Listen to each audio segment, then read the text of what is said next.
penalty.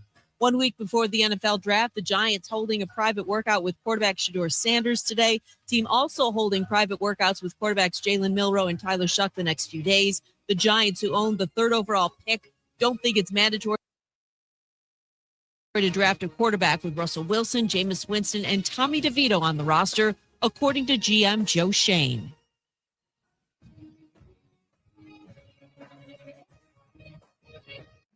Hey folks, this is Arthur Seaton, managing partner at University Kia, proudly saying Roll Tide and War Eagle.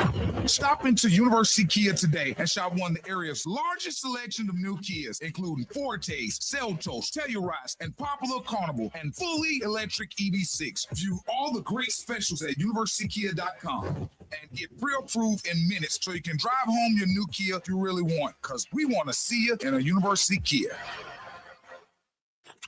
Now, it's time for your Atlanta Braves morning update, presented by Tidal Wave Auto Spa. Get clean car happy at any of the 250-plus Tidal Wave Auto Spa locations today.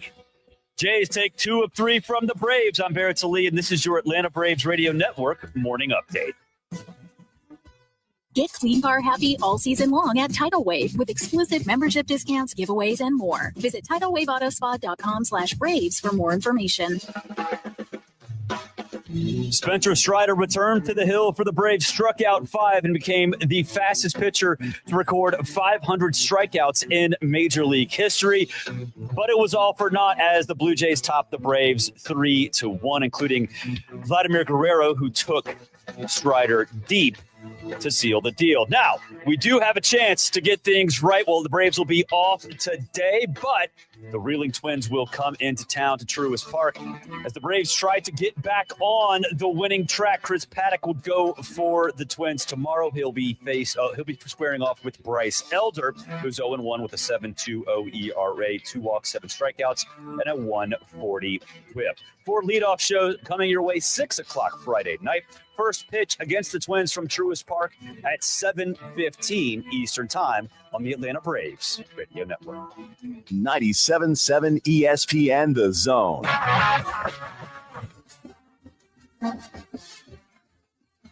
From the University of Alabama, this is Crimson Tide Today. It's daily update on Bama sports and it's brought to you by The Good Feet Store. The Good Feet Store, for over 25 years, helping people get back to the life they love without their feet getting in the way. Start your journey at goodfeet.com. Hello again, everybody. I'm Roger Hoover.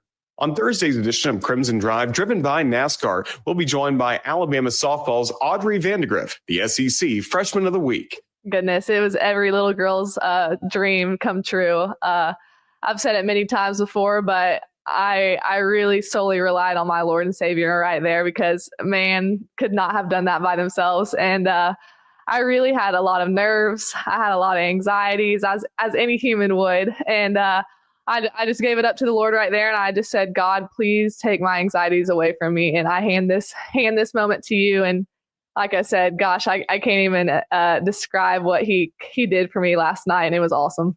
Such a great mindset to have. From a softball perspective, what was the pitch that you saw? Honestly, looking back, I didn't know it was an inside pitch.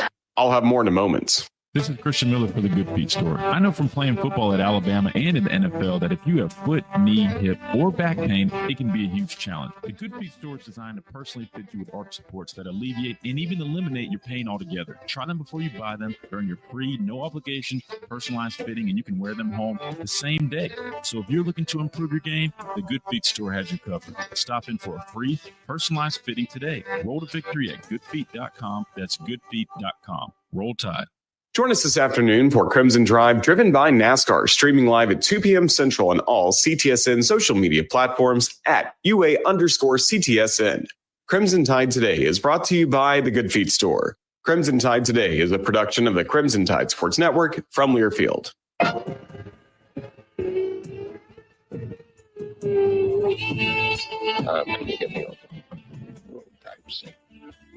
I'm funny how? I mean, funny like I'm a clown. I amuse you. The lunchtime whistle and the morning's finally done. I'm jumping in my car. I'm gonna have a little fun. The Doghouse Network's on my radio dial. Big Dog's taking care of business for a while. You're listening to another station I don't understand. But nobody does it like Tom Abraham. Give us a call, Steve. He's a northern bred, southern fed, slick talking guy. Listeners in his posse are the junkyard dogs. The SEC from Tennessee to calling them hogs. They go up to Lexington to the Titan Tiger Land. Nobody does it like Tom Abraham. Yes, I'm on here. Am I on? Did somebody respond?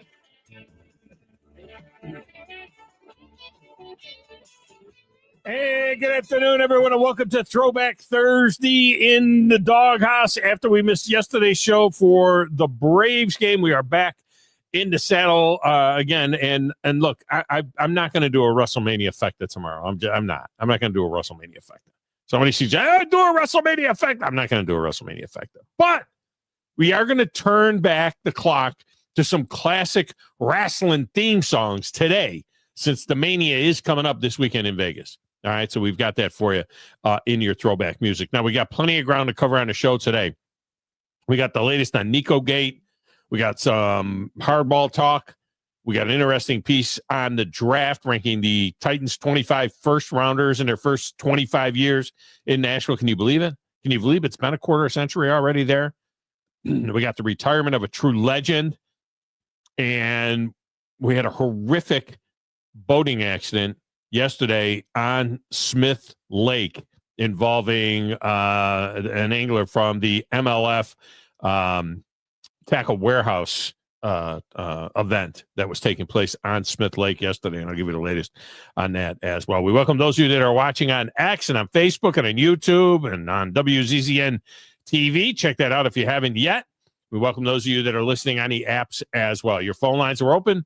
256-576-4977. You can also text the show, 732-9TA show, 732-982-7469. It is a great way to communicate with us. My personal X feed is at Thom Abraham Show as well. On the show today, Josh Caray is back for some country hardball talk at the bottom of the hour. Spencer Strider, I mean, look, he looked good yesterday. You just heard the Braves update there. He looked good in his return yesterday, but he still got tagged with the loss as the Jays beat the Braves by a score of 3-1. I mean, should we be concerned yet? Are we still not supposed to be concerned about the Braves? I'm just saying it's now 18 games in. They're 5-13. I mean, we okay with that? Coming home, start a series with the Twins tomorrow. Strider did become the fastest player in MLB history to 500 Ks. But when you look at that list, it says a lot about the state of the game right now. Because these are pretty much all current guys. Strider did it in 334 innings. 500 Ks in 334 innings. I mean, I'm no math major, but that's like 1 1/3 strikeouts every single inning. Freddie Peralta did it in 372. I mean, it's not even close. He did it in like 38 innings faster than the next fastest guy, Freddie Peralta. Shohei Ohtani did it in 38 2/3 inning, or 388. You know, if he struck out 500 guys in 38 innings, that would be a record. Shohei did it 388 2/3. Tyler Glasnow did it 398 1/3. Dylan Cease did it 399 1/3. He's all, you know, where's Nolan Ryan? Where's Roger Clemens? Where's, you know, take your guy, pick your guy. Where's Greg Maddux? It's all current guys. It's because it's a strikeout league now. It's a strikeout homer league. It's just kind of the way it is. But he did look good. He did look good.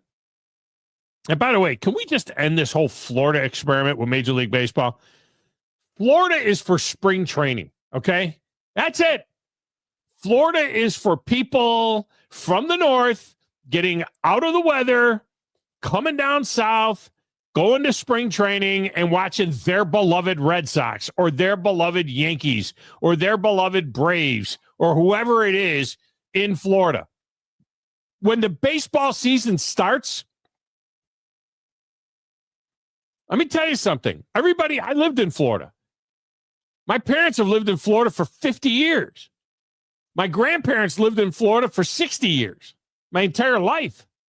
I know a little bit about Florida. There's nobody that's from Florida. There's like 9 people that are from Florida.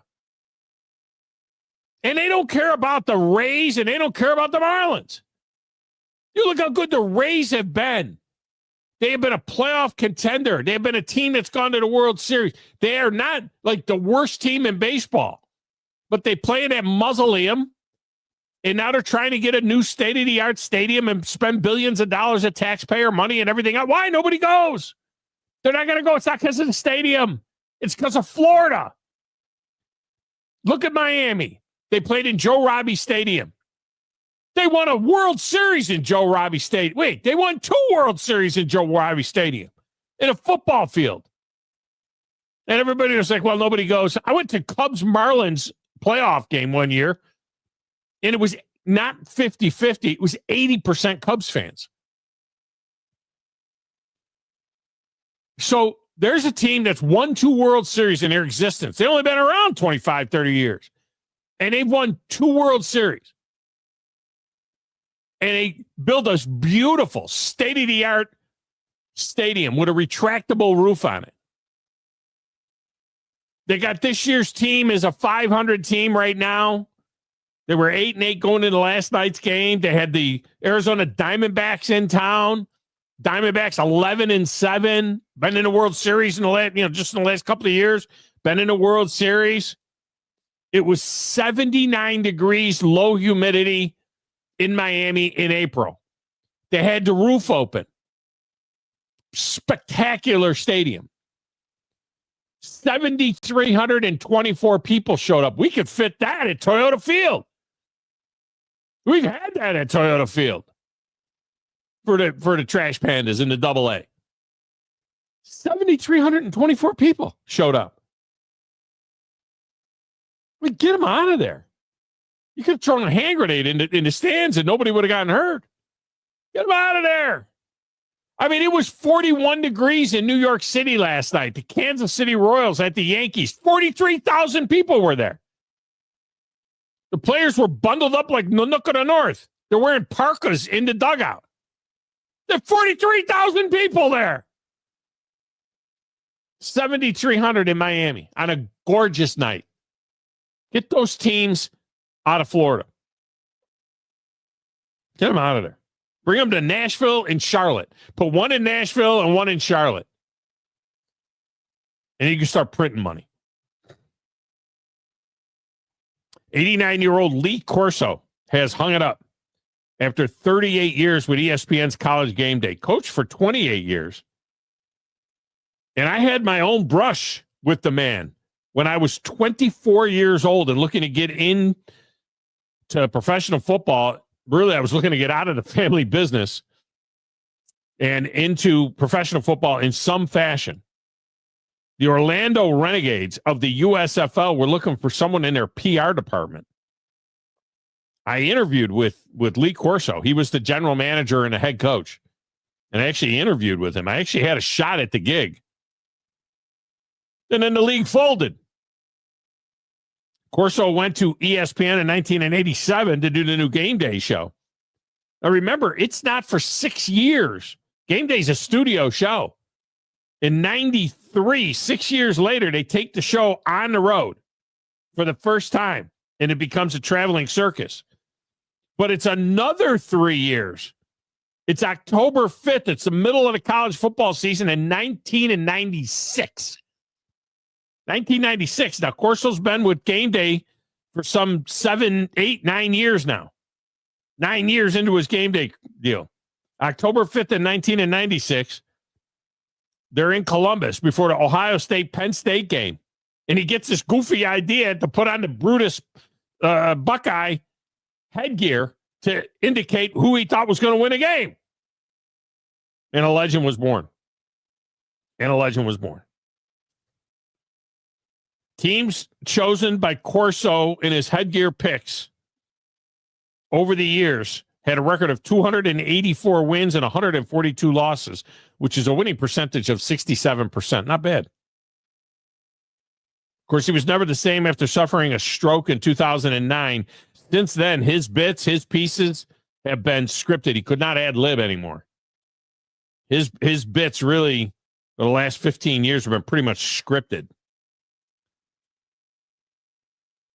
But he was so beloved, and especially by Kirk Herbstreit, that the network just kept him going. They just kept him going. And the comparisons between he and Dick Vitale, who at 85 is really struggling with health as well, are inevitable. I mean, look, one dude's 85, the other's 89, and they were still working. I mean, I would be thrilled beyond thrilled to crack this mic open at 75, much less 85. Are you kidding me? I mean, you guys might not be thrilled with that. But stuttering and stammering my way through the show. The show would have to be like 9 minutes long. That would be it. That'd be all I'd be good for. But they're 89 and 85, respectively. And the comparisons are, shocking, really. They were both middling coaches. They both became bigger than life, with an emerging cable sports network as characters. They both did college video games with Brad Nessler as the play-by-play guy. On the football college video game, before the original iteration of that, all the way through, I think it was like NCAA 11. And Lee Corso and Brad Nessler. And then it was Lee Corso. Then it was Brad Nessler and Dick Vitale on the basketball video game. And now we've both kind of watched them decline to this point. But I don't know who will ever be thought of like these guys, because these guys are beloved. I don't think anybody really, went out of, like, you think of Stephen A. Smith, right? He'll be doing this forever. He's a big personality, but people hate him. People love him, but people hate him. They love him and they hate him. Now, Herbie, who knows how long Herbie's going to be doing this? And Reese Davis, right, who is a North Alabama guy, just got a new 10-year, 8-year, whatever it is, contract worth tens of millions of dollars to stay at ESPN. Will people think of Herb? Is Herbstreit going to be doing this when he's 70, 80 years old? Is, Chris Fowler going to be doing this till he's, 70 years old, like Brent Musburger did? I don't know that there's anybody left that is like these guys. So the spin cycle on Nico is in full force. So now it wasn't about money, where he was getting $2 million a year at Tennessee. He goes to UCLA. UCLA is not paying him $2 million a year. Reports are it's about $1.5 million. Maybe he gets like In-N-Out burger after the game. I don't know. But now it's about the style of offense that Josh Heupel runs. This is rich. So he's going from an offense that averaged 447 yards a game and 38 points a game to one in L.A. that averages 324 points a game, or 324 points a game. That would be a record too. 324 yards a game and 18 points a game. Yeah, that's where you belong. That makes sense. Now, on the flip side of all of this, Urban Meyer is concerned for Josh Heupel and Tennessee. I'll share that with you as well. All right, back at Mission Control. Playing the Platters That Matter, the Stacks of Wax, keeping us on the air, answering your phone calls. It's the one and only Jumpin' Joe Hunk.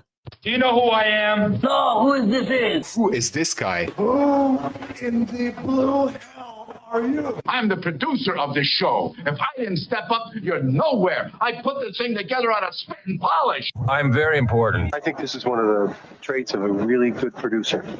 Keep the talent happy. I don't like violence. I'm a businessman. You want to boo me? Fine. Keep your friends close, but your enemies closer. You come at the Kings, you better not miss. No, you're rolling. Shut your mouth. You jabroni. Let me show for y'all. Got a damn good show. I will not wear that gaudy one.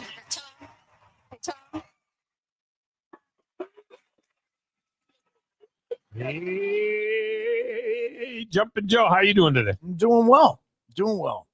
When do we get concerned? It's 5-13. I mean, how many games in do we gonna 25 games, 30 games, 50 games? At what point in time do we get concerned with this Braves team and this lack of offense? I know Ronald Acuna is not back yet. One guy's not going to come back, and all of a sudden they're going to win, 15 out of 18.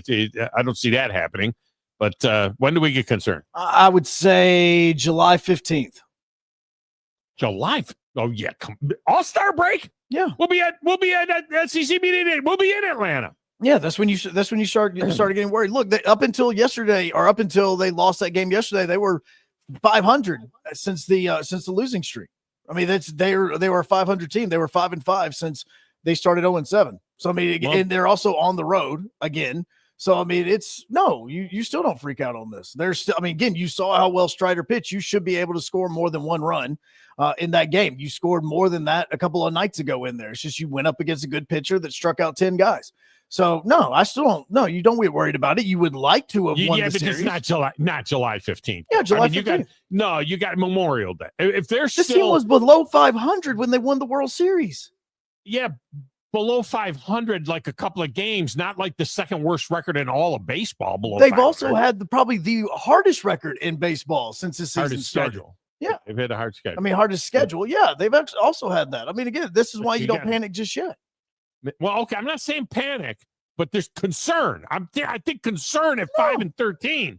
No, you're still trying to figure. Still trying to figure out everything with your team. You want Kimbrel to come in to be a setup man. He's still getting warmed up down in the minor leagues. You're still waiting on him to come up as well to help your bullpen. So again, you're not going to bring him in to be your closer because you have that. You're going to bring him in to be a 7th or 8th inning guy. You're adding to the bullpen there. You just got Strider back. He pitched very well through 5 innings. No, you're still waiting on your offense to get going with adding Acuna into it in whatever role he is going to play. There's still a lot of pieces this team still needs to add before they go. You're still without Ozuna. You don't know what his health is going to be or if he's going to go on the IL or not. Your backup catcher that was your starting catcher, that's your number one prospect, hits a bomb. Like you're working on it. You're good. How many games in this homestand coming up? I know it's at least 7 games. I think it's how many games in this homestand? I've got to look at that. They got the Twins and the Cardinals. I want to say it's like a 7-game homestand, maybe something like that. They need to win the next 2 series. They don't need to sweep the Twins and the Cardinals, but they need to win the next 2 series. Yeah, before you go out west, if it's a 7-game win, I would say at least finish 4-3. Just at least 4-3 out of those 7 games. Yeah, I think they got to be a little bit better than that. I'd like to see, not I was saying 5-2. I was saying win the 2 series. You need to get the 2 series wins. I just think at some point in time it gets a little bit dicey. All right, let's see how many games they got at home. They got you got the Twinage, and then they've got the Cardinals, and then they're on the road again. And they got to go back out west. Yeah, they go to Arizona and Colorado, which both of those teams, especially Colorado, you should be able to win there. And Colorado's the worst team in baseball. Arizona's not bad. No, Arizona's like 12-7 or something like 11-7, 12-7, something like that. So Arizona is not a bad team. Although Arizona, it's pretty funny.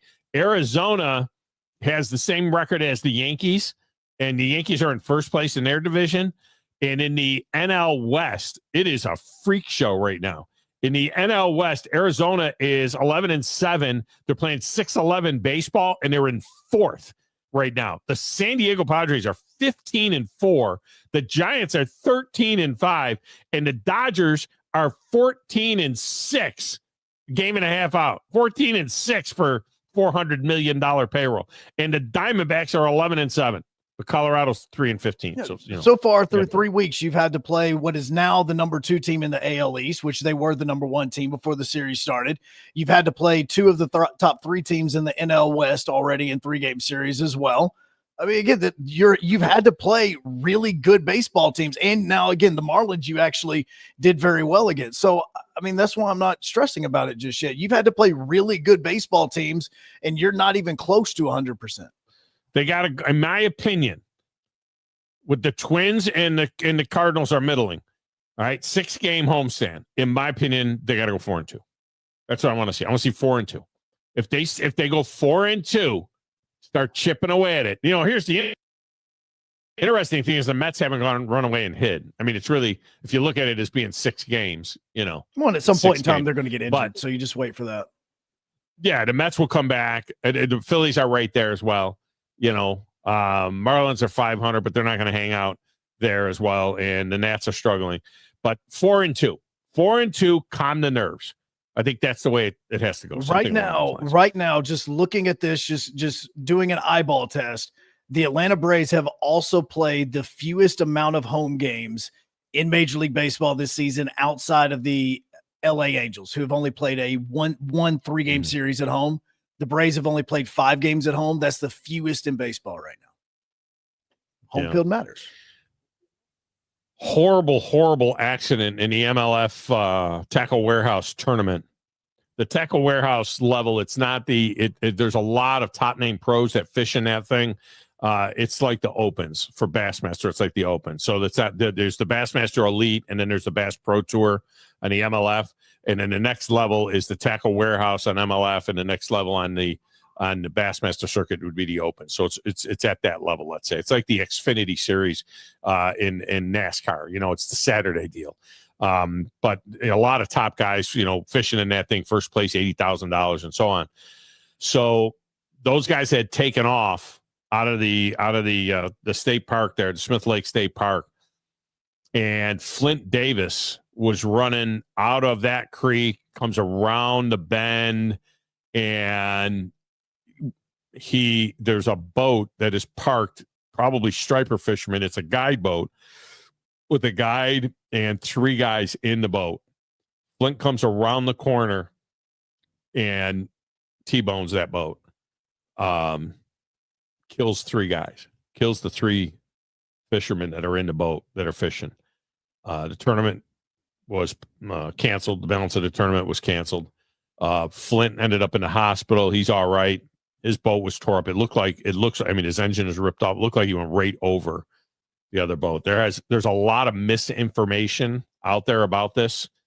Fog seems to play some role in this whole deal. It was not, there's a concept out there that there was heavy fog and they sent them out and these guys are running 80 miles an hour in heavy fog. That's not the case. I talked to Jordan Lee's a 2-time Bassmaster Classic champion. He was fishing in this event because his home lake is Smith Lake. Jordan was the first one on the scene. Jordan brought Flint in. It was Flint had been thrown from his boat. Flint had climbed back on his boat. Jordan actually is the one that rescued Flint. And then, of course, the rescue boats were there to, for the 3 anglers that got killed, not in the tournament anglers, but guide tournaments. They were sitting right on a point right there.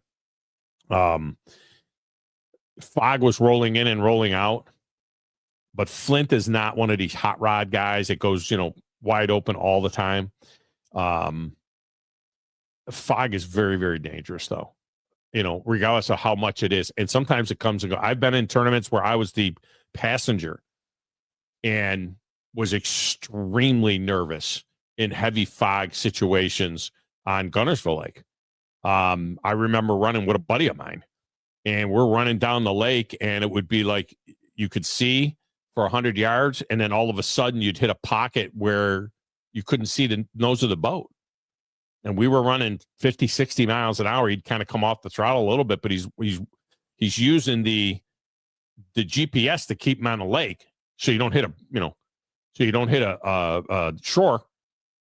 With your GPS, you can tell that you're in the boat lanes, you're in the channel, if you will. But that doesn't tell you that the buoy is right there. That doesn't tell you that there's another boat right there. That doesn't tell you that you're running up on somebody. The most harrowing things that I have ever been involved in on the water is in fog. Not waves, not chop, none of that. Fog, running blind. And I was running with a pro on Old Hickory Lake, and heavy fog, and he's running wide open, and we almost hit a barge. Dead. We would have been dead. All of a sudden, the barge comes out of nowhere, and he throws the wheel to the right, and we sprayed water on the side of the barge. That's how close to the barge we were. You don't even see it. Please, please, please, you got to be careful out there. You absolutely got to be careful. And in an NPFL event on Lake Norman, which is another league, a professional fishing league, which had a number of guys, a number of the bass guys will fish. They'll cherry pick these other tournaments if bass doesn't have a tournament that week.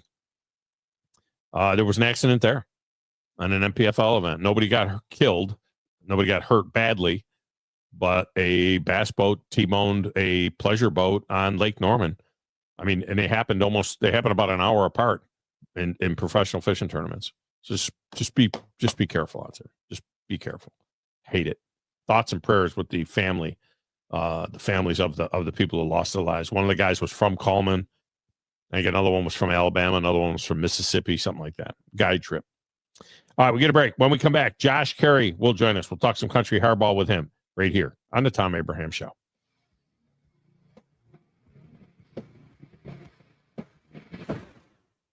Specializing in simple and affordable rentals, McCurry Van and Car Rental can make sure you have just the right vehicle for your next family vacation, weekend getaway, or if you just need transportation while your vehicle is being repaired. McCurry carries Ford Transit vans and Mercedes Sprinter vans, trucks and work vans, and more. And they offer discounted rental rates for long-term rentals. Now with 4 locations: Athens, Muscle Shoals, Coleman, and Huntsville. Log on McCurryRentals.com to make your reservation now. That's McCurryRentals.com. I'm Jeff Jr., founder and CEO of Trajan Wealth. I was born and raised in northern Wisconsin by both my father, who owned a small 10-lane bowling alley, and my mother, who was a nurse, who did her best caring for everyone in our small town. My parents stressed with me that if you were going to do anything, it needed to be done right or not done at all. I later joined the Marine Corps, where additional values were instilled. Values like honor, courage, and commitment. The motto of the Marine Corps, Semper Fi, which means always faithful. The best part of Trajan Wealth, our 100-plus employees who also embrace the exact same values. If your current financial advisor is more interested in selling you something or is more loyal to their own financial gain than yours, give us a call for a second opinion. We would be honored to hear from you. Call Trajan today, 256-208-9000. That's 256-208-9000. Advisory services offered through Trajan Wealth LLC, an SEC-registered investment advisor. Hi, this is Wes Neighbors. I'm here with Sam Fleming with Fleming Roofing and Restoration. Sam, tell the folks about Fleming Roofing and Restoration. Hey, Wes. Our company, Fleming Roofing and Restoration, specializes in commercial and residential roofing and repairs. I'm a fifth-generation Huntsvillian, and our family's been doing construction business in Huntsville area since 1965. Sam, what kind of roofs does Fleming Roofing and Restoration do? Our guys are skilled enough. We can come out and address any kind of leaks or issues you might have on your commercial, on your metal roofing, on your shingles. We can do anything, and we can offer you a solution to repair it, or we can replace it. You guys also do insurance restoration. Our staff has 10 plus years of experience as insurance adjusters, and we really do know the inside and out of the claims process at Fleming Roofing and Restoration. Check out Fleming Roofing and Restoration online at FlemingHSV.com, or you can call or text them at 256-651-9440. Hey, Wes, we show up. You've got to experience Toyotathon at Bill Penny Toyota. They've got the selection with over 700 new Toyotas to choose from. And they've got the extras with Bill Penny perks and a 10-year unlimited warranty. So get on over to Bill Penny Toyota today and experience Toyotathon. Bill Penny Toyota in Huntsville and online at BillPennyToyota.com. Bill Penny's Toyota 10-year unlimited warranty is valid through the 10th year of ownership. Valid on new vehicles only. See dealer for details. By now, you know about Eagle Masonry and Insulation, and maybe you know that Eagle also does landscaping and dirt work. But how about after paint work? Shower doors, shelving, and mirrors, all taken care of by Eagle, the same Eagle that takes care of all your masonry, insulation, and landscaping needs. Eagle brings the same level of expertise to all these disciplines, and they're ready to provide you with a free quote. The website is the same, insulatewitheagle.com, as is the phone number, 256-755-1556. Give them a call and see what Eagle can do for you. Eagle saves you time. Eagle saves you money. Talking baseball, Blazewski, Campanella, talking baseball. The man and Bobby Fella, the Scooter, the Barber, and the Nuke. They knew them all from Boston to Dubuque, especially Willie, Mickey, and the Duke. And welcome back, Thom Abraham Show. Winning, and Aaron was beginning. One Robbie going out, one coming in.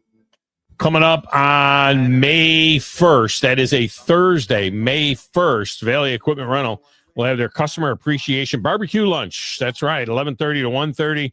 And everybody that comes on by and gets a little barbecue and check out Valley Equipment's new location. They never really did a grand opening at their location at the North Parkway out there, just north of Winchester Road is where you'll find it. And it is absolutely gorgeous. So they got everything you need, not only the contractor, but the homeowner. I mean, you just got to come on out and check this out. And I'll be there doing the show from noon to 2 at Valley Equipment on Thursday. And that is Thursday, May 1st for Customer Appreciation Day. You can see all of the big equipment. They've got also small stuff, small trenchers, like if you're putting in a sprinkler system or something like that, or tillers for the garden. You want to get that started for your fresh vegetables or whatever. They got Skag zero-turn mowers down there as well. They've got it all at Valley Equipment Rental. You need a bulldozer? They got that too. Forklifts, excavators. The contractor uses them, and you, the homeowner, could use them as well, and they'll train you how to use whatever it is, the piece of equipment that you need. Valley Equipment Rental. Again, May 1st is our Customer Appreciation Day over there. All right, we're efforting Josh Caray, and kind of important that we get Josh. Josh is our only guest today. Right now, Josh is our only guest today. Eric Ainge is set to join us in the second hour of the show, but we're not confirmed yet on that. On the whole situation with Nico. Joe, say his name. Iamaleava. Yes, actually, that's extremely close. Iamaleava? Yeah, Iamaleava. Close? Yeah, okay, all right. Good. UCLA, and now they're saying the family is saying, "Oh, this had nothing to do with money. It's my money. We wanted to pay, but we don't like the system." That Josh Heupel, we wanted to go someplace where they score 18 points a game instead of 34 points a game, you know? I mean, that's their story, and they're sticking to it. I'm not sure it's accurate, but that's where they stand on this deal. Now, Urban Meyer was on a show, and he appreciates, certainly what Josh Heupel has done here. But he said, because Josh Heupel right now, everybody's cheering on Josh Heupel. It's about time somebody told one of these kids where to get off. It's about time somebody didn't buckle under to the demands of a player. It's a good job by you, Josh Heupel. So right now, everybody's in Josh Heupel's corner. But Urban Meyer said, here's the reality. Tennessee is screwed. That's what Herb said. He said Tennessee is screwed. They don't have a quarterback, he said. They're at nada, zero. He said, obviously, they'll find someone to supplement redshirt freshman Jake Merklinger and true freshman George McIntyre. But it won't be easy to get a new guy up to speed in time for the season that's coming. Everybody's saying, nice job, Tennessee, making a stand, said Urban Meyer. I got a little comment on that. Tennessee plays Florida, usually every year in October. Can you imagine that game's going the other way? And Coach Josh Heupel grabs the microphone and stands on the 50-yard line at Neyland Stadium and says, hey, it's okay. It's okay. I made a stand back in April. Said, yeah, Tennessee has won the PR battle. But Tennessee could lose the football war. And that's a reality. And you have to wonder, Joe, how much goodwill Josh Heupel will earn out of this whole move. I mean, is this something? I mean, right now, I haven't heard anybody, any Tennessee fan, any SEC fan, any college fan, I haven't heard anybody really blasting Josh Heupel for that move. But, we'll see what happens when, they're 3-3 halfway through the season, when that conversation starts. All right. Speaking of Josh's, Josh Caray was apparently holding out for more NIL money to come on the show. And somehow we convinced him. I don't know if we offered him, a donut over at Dunkin' Donuts next to the building or what it was we did to get him on. But he has agreed to join us now, and he joins us now on the Neighbors Wealth Management Hotline after holding out for more NIL money. Josh, welcome in. How are you? Nah, you know what? We have a Krispy Kreme right next door hotel. So I went over there this morning. I'm good to go. How are you? I am fantastic. And how are the boys doing? I mean, off to a quick start, and then now struggling a little bit down there in Montgomery. Joe knows that neck of the woods really, really well down there at Riverwalk Stadium, and he used to do some of the promotional stuff there at Riverwalk and so on. But Rocket City off to a 3-7 start in their first 10 games. Yeah, it's been a rough week. The team is not scoring. It's just that simple. I don't know what the number is entering today. I know yesterday they were hitting 188 as a ball club, and they've scored. The pitching has been terrific. The pitching's allowed 7 runs over the last 3 games, and somehow Rocket City has lost all 3. So the good news is the pitching is there, and as long as the pitching is there, you have a shot. But there's just not a whole lot of hitting. And so until that gets figured out, it's going to be rough, but hopefully it'll turn around tonight.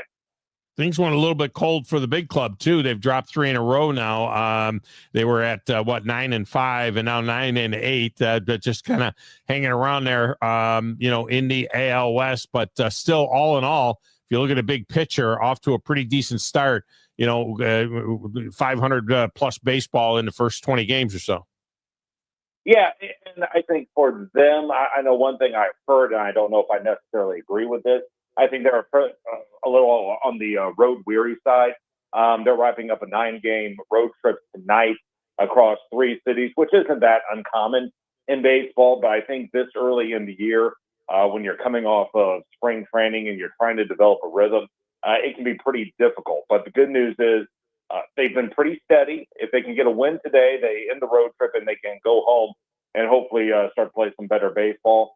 Zach Neto has continued his rehab stint in AAA Salt Lake, so hopefully they'll get him back soon. But all in all, I think if you're the Angels, you're pretty happy with where you are right now. It's a steady team. I won't say that they are necessarily a playoff contender right now, but they're off to a good start and they're doing a lot better than I think a lot of people certainly anticipated. Back to the Southern League for a minute. Now, you got a couple of new stadiums. The stadium in Chattanooga is not ready yet, is it? Or is it? Does the new stadium open up in Chattanooga this year or next year? No, Chattanooga will be next year. We've got a renovated stadium in Columbus, Georgia, and a brand new one in Knoxville. So those are the new ones. So that was a renovated stadium in Columbus. For some reason, I thought they built them a new stadium for the Baby Braves over there. No, it's Golden Park, and I remember going there when I was with the Rome Braves in the mid-2000s, and obviously it's renovated now, but when I was going there, it was one of those ballparks that was built in the 1920s. It had a nice classical look to it. Babe Ruth and Lou Gehrig and all those guys played there, and wow. I kind of liked it, but it's not located in the best area of the city. Maybe that's changed, but we'll see how it does. We don't go there until I think July or August. Oh, really? Okay. All right. Yeah. Thought you would have gotten in there before then. When you come back home, it's Birmingham. It's always great to have the Barons in town. That'll be next week, but a nice 6-game homestand with the Birmingham Barons. Do they travel much? I mean, you see many Birmingham fans that make the trip up to the Rocket City to take that in, especially when you get closer to the weekend? I do not. And you know what? That's one of the things I want to commend our fans for. Over here in Montgomery, there's been a good, I would say, dozen or 20 or so trash pan fans in attendance. And they sit right next to the trash pan, the dugout. But no, when it comes to Birmingham, they just don't have that same following they once did. It's a struggle right now for them attendance-wise. I don't know if moving into downtown was the best move for them long-term. And it's still a wonderful stadium. They're just having a hard time building the fan base. It really is a nice stadium. But you think that they'd have been better off staying in Hoover, maybe? Well, you know, the Burbs, we built in the Burbs, and it seems to be doing all right. I think it's a different demographic in Huntsville, certainly, than it is in Birmingham, and that probably has a lot to do with it as well. And let's just be very candid. I don't know if you want to be walking around downtown Birmingham at night. It's just, you go just, I don't know, maybe a mile or two up the road, you're at Rickwood Field, which is in West Birmingham, which is probably one of the rougher areas of the entire country. And so those are things that they just have to contend with. There are a couple of homeless shelters nearby. I mean, it's a risk. It's kind of like what Turner Field was late in their tenure in Atlanta. I mean, you would just leave Turner Field and you had to watch your back a little bit. And that's kind of the same vibe around Birmingham. No doubt. Josh Caray with us here talking some hardball. All right, back to the majors. What's going on in the NL West is just absolutely stunning. I mean, when you look at these teams, the Diamondbacks are 11-7, which would lead almost all the other divisions, and they're fourth in the NL West because San Diego, San Francisco, and LA all playing great. Now, they haven't started playing each other yet, so at some point in time, that's got to level off some. Apparently, they've been beating up on the Rockies, who are awful. A couple of them beat up on the Braves a little bit. But man, it's a free for all out west there. It is crazy. Yeah, it's going to be a really lot of fun, and it's not that surprising. I mean, you think about it, the Diamondbacks went to the World Series 2 years ago, and the Giants won World Series in the early 2010s, and they've always been rather consistent as a ball club. They've been kind of 1 year on, 1 year off, and that's just kind of how they operated. They won 108 games, I guess, 3 seasons ago. So, and then you add into the Padres and Dodgers. So it's not that surprising that all these teams are doing well. I guess we're all a little surprised at how well they're doing here in the early going. I think things will even out. I don't know if the Diamondbacks have the pitching to really stick around, but it's really not that big of a surprise how well everyone's playing just because they haven't played each other yet. And those are all organizations that have had recent success and know how to win. Josh Caray with us here talking some baseball. You know, if you're the muckety mucks in the Tampa Bay area and you're sitting here talking about how much money you're going to spend to build a stadium for those Rays, and you think about the fact that team has been competitive for 10 years. I mean, they've gone to World Series. They're always right there. They're a very competitive team. They play good baseball. And nobody goes to the games. And I get it that St. Petersburg and the Trop is a mausoleum and all of that kind of stuff. But if you think that automatically, if you build a beautiful stadium, that all of a sudden all of these fans are going to flock to baseball in Tampa Bay, all you got to do is look across the state down to Miami. They got a gorgeous stadium. I mean, absolutely beautiful stadium. 79 degrees last night, clear skies, low humidity, roof is open. The Diamondbacks are in town who come in with a winning record. The Marlins at the time are 8-8. You know, they're a 500 team that has won a couple of World Series in their history. 7,400 people come to the game. Yeah. So, I mean, you could put that at Toyota Field. 7,400 people.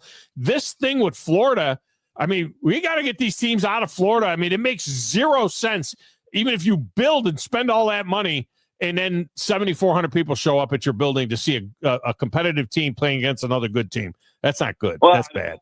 Well, yeah, I mean, you say competitive. I mean, does anyone really think the Marlins are going to stick around this season? I mean, they're off to a nice start, and that's great, but I don't think anyone down there really buys the fact that they're going to be a competitive team over the course of a 6-month season. They have a $68 million payroll. The Dodgers have $400 million.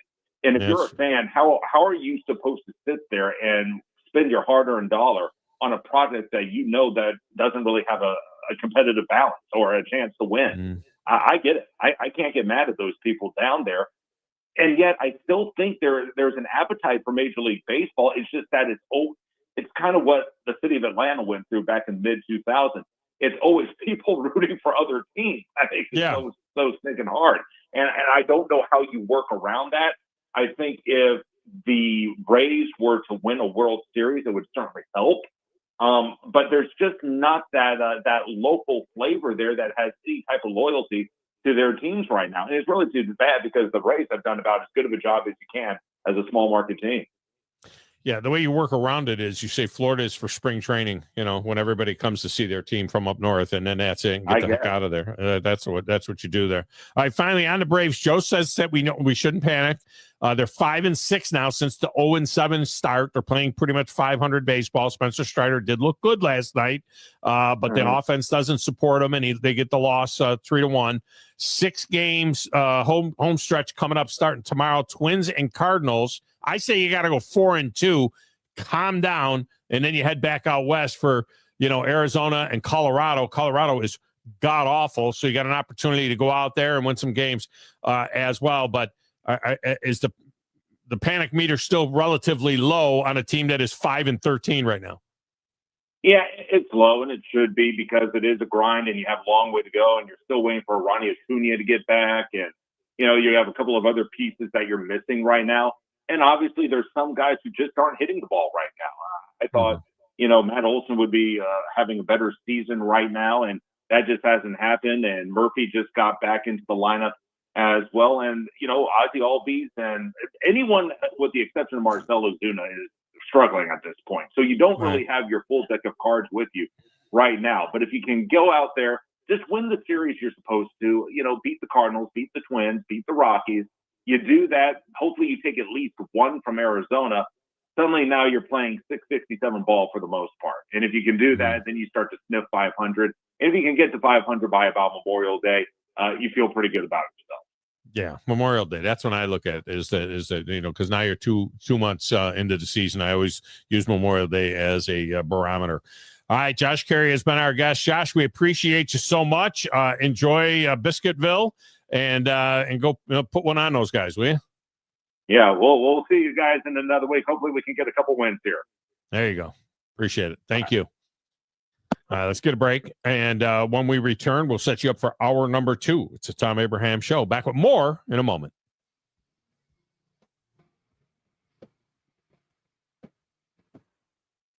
You're listening to the Thom Abraham Show with Joe Hunk on 97.7 ESPN The Zone.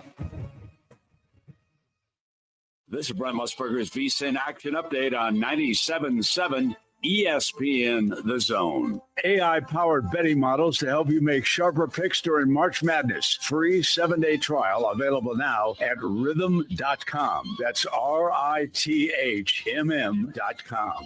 NASCAR Truck Series this week at Rockingham. Corey Heim, the plus 180 favorite, win the Black's Tire 200. John Majewski plus 550. Chandler Smith 6-1. Xfinity Series on Saturday at Rockingham. The North Carolina Education Lottery 250. Justin Allgaier, the plus 220 favorite. Southeastern Conference baseball today. Texas, a $2 favorite over the Auburn Tigers in Austin. Tigers plus 154. Alabama, $1.75 dog at LSU minus 230. Troy Trojans laying $5.20 at home against Louisiana Monroe plus 350 today.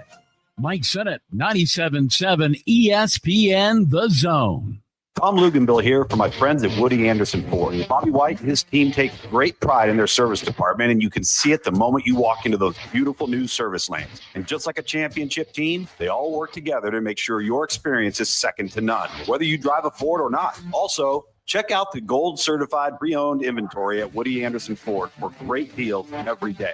Stop by and see them at Jordan and Sparkman or at Woody Anderson of Madison on Hughes Road, or visit WoodyAndersonFord.com. I'm here with Stan McDonald of Jacob Title. Stan, I've heard that every real estate closing at Jacob Title is a very big deal. Why is that? Wes, I'm reminded of a very impactful statement that I heard from Coach Gene Stallings years ago when he talked about big games and little games. He said he didn't like that comparison. He says because try losing one of those little games, and if you ever do, it ends up being the biggest game all year long. Well, it's the same thing with real estate closings. Every game, every closing is a very big deal at Jacob Title, because when it's your closing and your contract on the line, it's a very big deal, and we understand that at Jacob Title. So it sounds like whether your client is a first-time residential buyer or a multi-million-dollar investor, they can expect your A game. That's exactly right. As a matter of fact, when you bring your real estate closing to us at Jacob Title, we understand it's all about trust and confidence. And when Stan McDonald tells you that a chicken dips snuff, you can look under his wing for the box. And like Beebs likes to say, there's no doubt about it. By now, you know about Eagle Masonry and Insulation, and maybe you know that Eagle also does landscaping and dirt work. But how about after paint work? Shower doors, shelving, and mirrors, all taken care of by Eagle, the same Eagle that takes care of all your masonry, insulation, and landscaping needs. Eagle brings the same level of expertise to all these disciplines, and they're ready to provide you with a free quote. The website is the same, insulatewitheagle.com, as is the phone number, 256-755-1556. Give them a call and see what Eagle can do for you. Eagle saves you time. Eagle saves you money.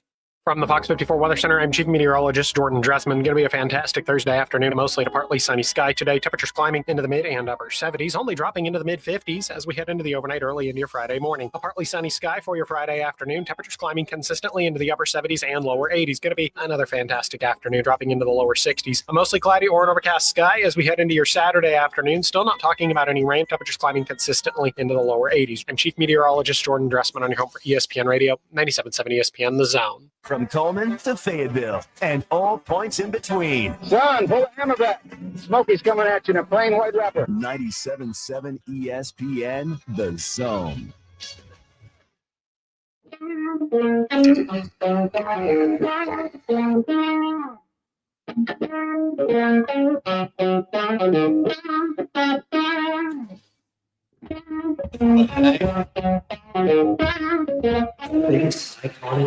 All right, Joe, help us out a little bit.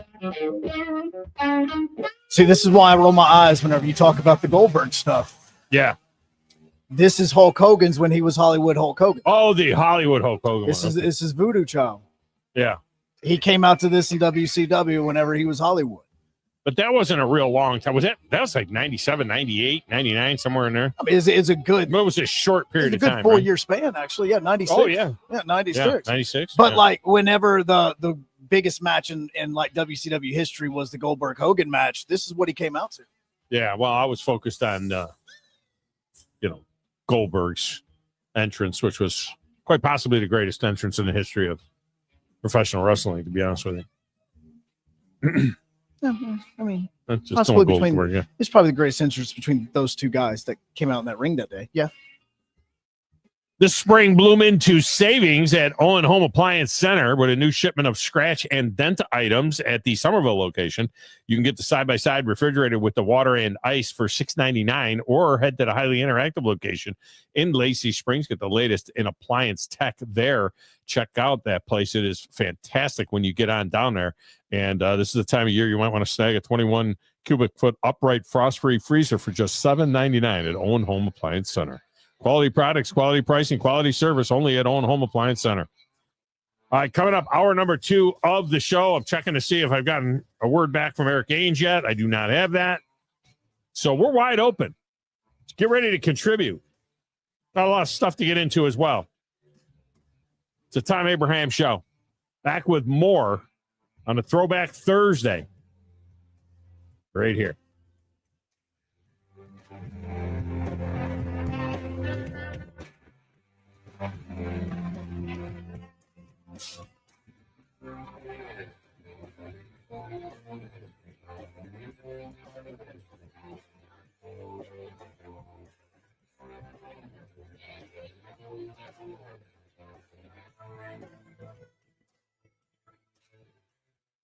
You've got to experience Toyota-thon at Bill Penny Toyota. They've got the selection with over 700 new Toyotas to choose from. And they've got the extras with Bill Penny perks and a 10-year unlimited warranty. So get on over to Bill Penny Toyota today and experience Toyota-thon.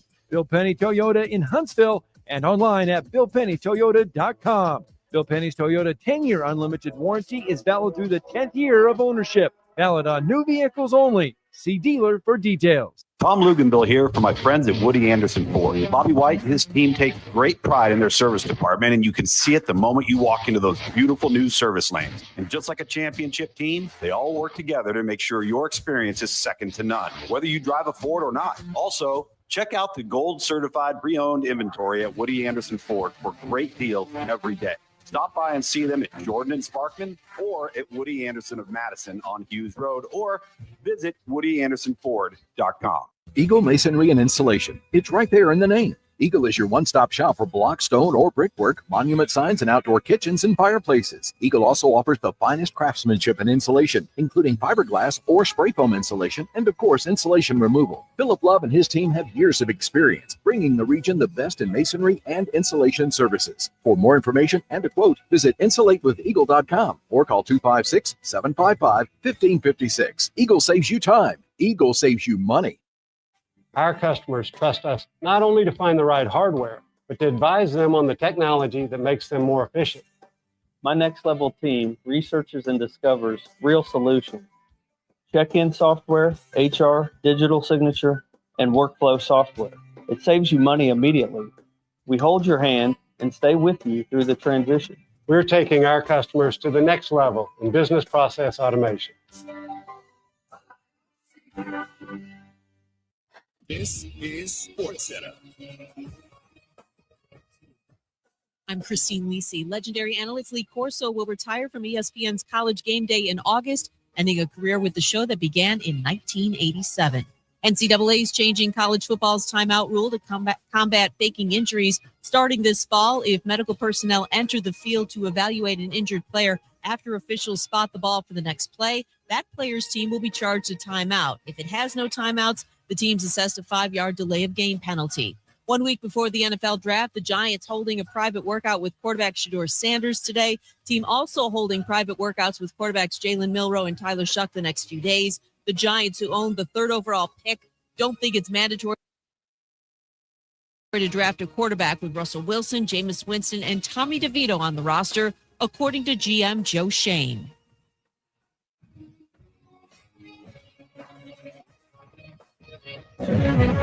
WCZN, Union Grove, Huntsville, Alabama. 97.7 ESPN, The Zone. The Braves roll into the 2025 season with a singular focus. Bring home the division title and remind the league what Atlanta is all about. Swung on, driven to left center field and deep. That baby's out of here. Austin Riley. 3-0 to Olsen, and he powers one. Deep right center field to the wall. It's going to fly. It's a home run. Back-to-back homers. 97.7 ESPN, The Zone. Our customers trust us not only to find the right hardware, but to advise them on the technology that makes them more efficient. My Next Level team researches and discovers real solutions. Check-in software, HR, digital signature, and workflow software. It saves you money immediately. We hold your hand and stay with you through the transition. We're taking our customers to the next level in business process automation. 97. You need to be more like a dog. Like what you guys are doing. You've got your fingertip on the pulse of your listeners. Guys know what they're talking about. Be a dog. God bless the show. You are the Messiah. We need more dogs. This is the best show on radio. The big dog, Thom Abraham, is here with you. So settle in and get your bark on. Now live, here he is, the big dog, Thom Abraham. How you doing? Look, I don't speak Spanish. I don't know how to say this, so I'm going to choose my words very carefully. I think you're a psycho. Do you know who I am? I mean, that guy sounds like Elmer Pearson farting into Miles Davis' trumpet. I guess I'm on here. Am I on? Can somebody respond? Get off my.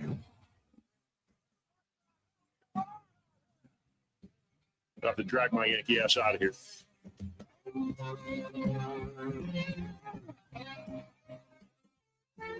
It must be Wednesday. I called it hump day. No. It's not hump day. We missed hump day. Welcome in, Thom Abraham Show. It's Throwback Thursday here in the doghouse. It's not hump day. We got no stinking hump day show this week. We're not going to have no stinking hump day show next week. There'll be Braves baseball again during the day next week, but they're going to get the win next week. That'll be against the Cardinals at home. And they'll get that victory. Well, welcome in. Look, I know we had some calls last week for a WrestleMania Fecta tomorrow. Not doing a WrestleMania Fecta, but we are giving you some classic wrestling theme songs today. Since the Mania is coming up this weekend in Vegas, which is really, shouldn't it be there all the time? Should it be in Vegas pretty much like all the time? They might want to be there pretty much all the time. All right, we're covering a lot of ground. We've got the latest on Nico Gate. We did do a little bit of baseball. Got an interesting piece on the draft. Good piece out of the Tennessee and ranking the Titans 25 first rounders in their 25 years in Nashville. That'd be pretty interesting. See if we agree with that. Plus the retirement of a true legend in Lee Corso. Now, Eric Ainge was going to join us this hour to talk about Nico Gate, but he's got to pick his kid up at school, and he doesn't want to be late and doesn't want to be on the phone while he's doing that. Okay, fine. That means we're wide open. Wide open. So we welcome those of you that are watching on the X and the Facebook and the YouTube. And we'll tell you that the phone lines are open at 256-576-4977. That's good no matter where you're listening. We welcome in a new audience listening in Nashville on 95.9 and in Murfreesboro and Smyrna on 107.9 and 560 AM as well. It's all WNSR in the Music City. Of course, our flagship station, 97.7 The Zone in Huntsville, and then also on WCDT in Winchester, 1340 on the AM, 106.9 on the FM. So you got options. And you're listening on the apps. We welcome that as well. But there's one phone number to get you in. 256-576, he said. 4977. What do you want, like an 800 number? We don't have that. 256-576-4977. Your text window is always open. 7329 TA show. 732-982-7469. That'll get you into the show as well. Lee Corso hanging it up. 38 years with ESPN's College Game Day. 28 years a coach.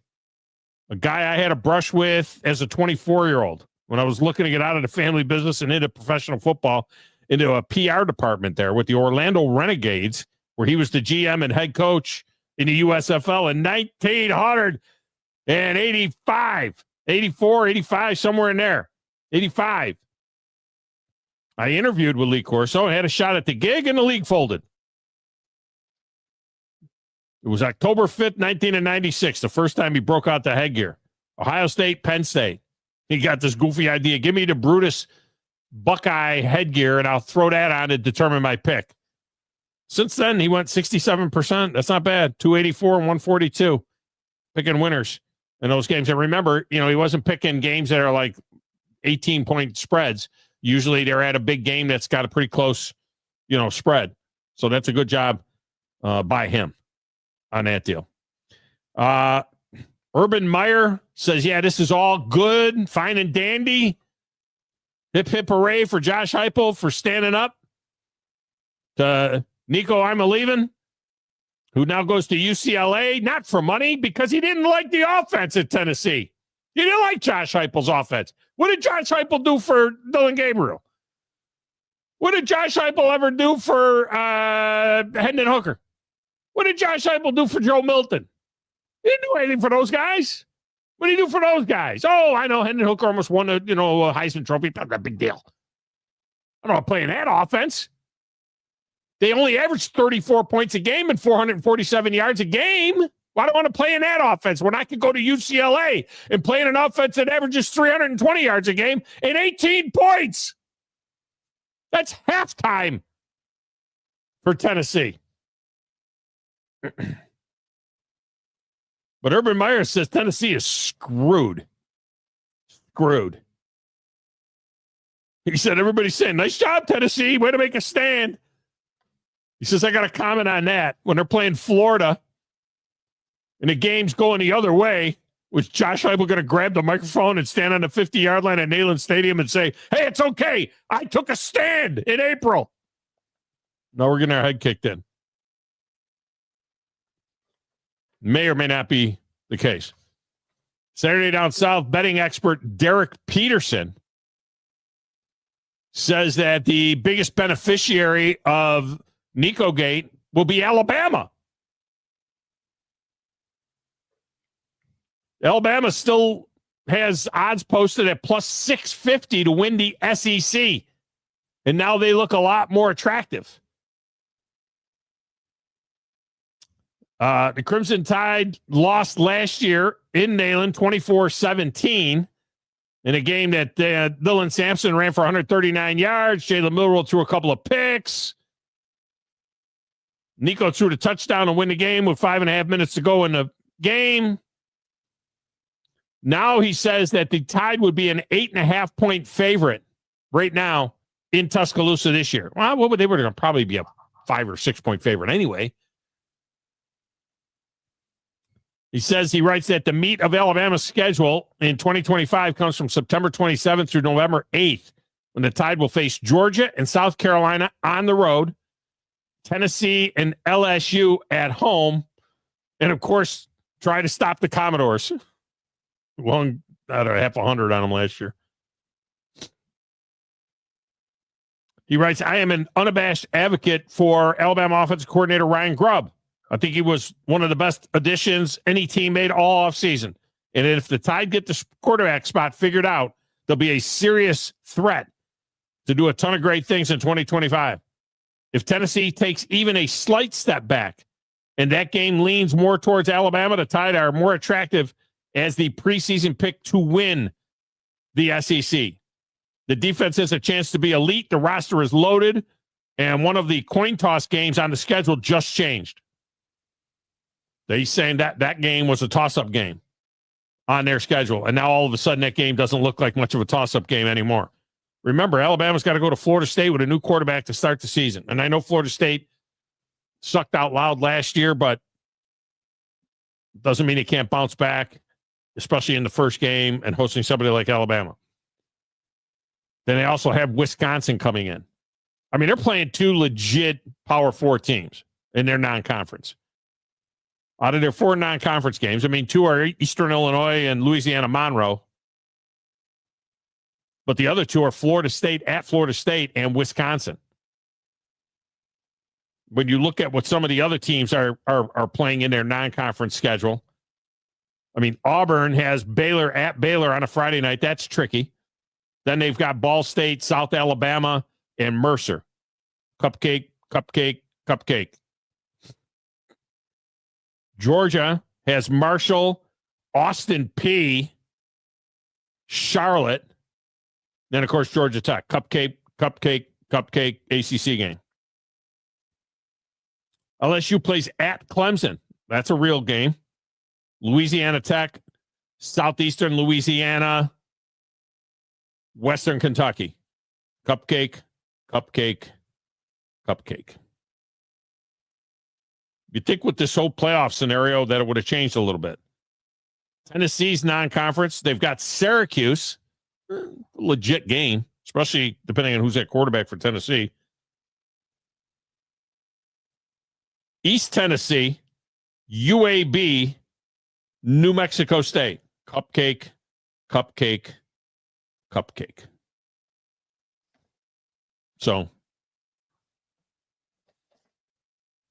but Derek Peterson likes Alabama's prospects. He says the plus 650 price to win the SEC at BetMGM and Bet365 implies a 13.3% chance that Alabama wins the SEC. Tide were the number 2 team in the country when Connolly unveiled his initial SP plus projections back in February. That's a little rich. Let's not be crazy. He says, I suspect ESPN's FPI model, the power index, football power index, will give Alabama a better than 13.3% chance to win the SEC. I believe it's highly unlikely Kalen DeBoer bombs as the Alabama coach. It's possible the 2024 Alabama team will be the worst one DeBoer ever has. That 9-3 team. And that group almost made the college football playoff after getting curb stomped by Oklahoma. Yeah, that whole thing changes. They're in the playoff to beat Oklahoma. Be a middling Oklahoma team, and they're in the playoff. Then who knows what happens. He says Alabama was close, and it'll be better in 2025. And one of its contending peers in the SEC just got a dose of uncertainty injected into the system. He says Florida and Ole Miss have some sleeper value as well to win the SEC. But I don't think either situation is impacted by the Nico transfer beyond the obvious. One less contender property. I've been warming up to Alabama as the spring has gone on. DraftKings has them at plus 400 to win the SEC, and that might still be too high. Now, the obvious indication that it's just around the corner is that the SEC Media Day schedule came out yesterday. It gets earlier and earlier every year. Jumpin' Joe Hunk mixing the show. And Joe, yesterday in our inboxes was the schedule for SEC Media Days. It comes in on April 16th this year. Didn't it used to come out like in June? You know, it'd be like in June, like, okay, next month it's SEC Media Days in Hoover at the Galleria, where it is every year. And this is what it's going to be. Now we get it earlier and earlier. Of course, it's in Atlanta this year. And it's July 14th through the 17th. And we get to hang out in the college football playoff or the college football Hall of Fame for a few days, which is going to be awesome. And the reason it has to happen like that now is mainly because you have so many people that just come in for a specific day. And so with them coming in from Arkansas and Texas and Oklahoma and all of those places, now they need to know, all right, well, am I flying in on Wednesday? Am I flying in on Tuesday? Like, when am I going in? If I'm just going specifically for it, you can't automatically send, and places now don't want to automatically send, like, especially news people want to send everybody there for all 4 days when they really only care about 1 day or 2 days. Well, and to that end, the next email that we got was from, what was it, Southwest Airlines, something like that. The SEC has done a deal for 20% off your flight. Think about it. When it was in Hoover and it was like the original SEC, I'm not talking about the original SEC with Swanee and Georgia Tech and Tulane, but you know what I mean? When it was the SEC of the 90s and the 2000s and it was in Hoover, nobody was thinking about, well, what about flying and everything? Now the league stretches from Texas, Oklahoma, Missouri, South Carolina. I mean, it's from Columbia, South Carolina to, in the east, to Gainesville, Florida in the south, to Lexington, Kentucky in the north, and to Austin, Texas in the west.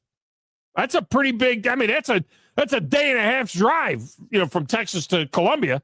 Yeah, Columbia, South Carolina. And for some of the schools, you got to let them know where Atlanta is because they haven't ever been there. Well, come on now. Yeah. But at least if you're flying, you can get you can pretty much get a direct flight to Atlanta from anywhere. Oh, so it's a hub. It's a hub. So the 4 days, I've often said, when I pass away, I'll have to go through Atlanta to get to heaven. So the 4 days, let's rank the 4 days. Okay. The 4 days, Monday is Brian Kelly, Lane Kiffin, Shane Beamer, and Clark Lee. Now, look, rooting interest aside, that's strong. Beamer is always really good. Kiffin is Kiffin. I like Clark Lee, although he's not like Mr. Personality. And Brian Kelly is on the hot seat a little bit. That's a pretty solid day. Monday. That's a good way to kick it off. Brian Kelly, Lane Kiffin, Shane Beamer, Clark Lee. That's day one. Day two.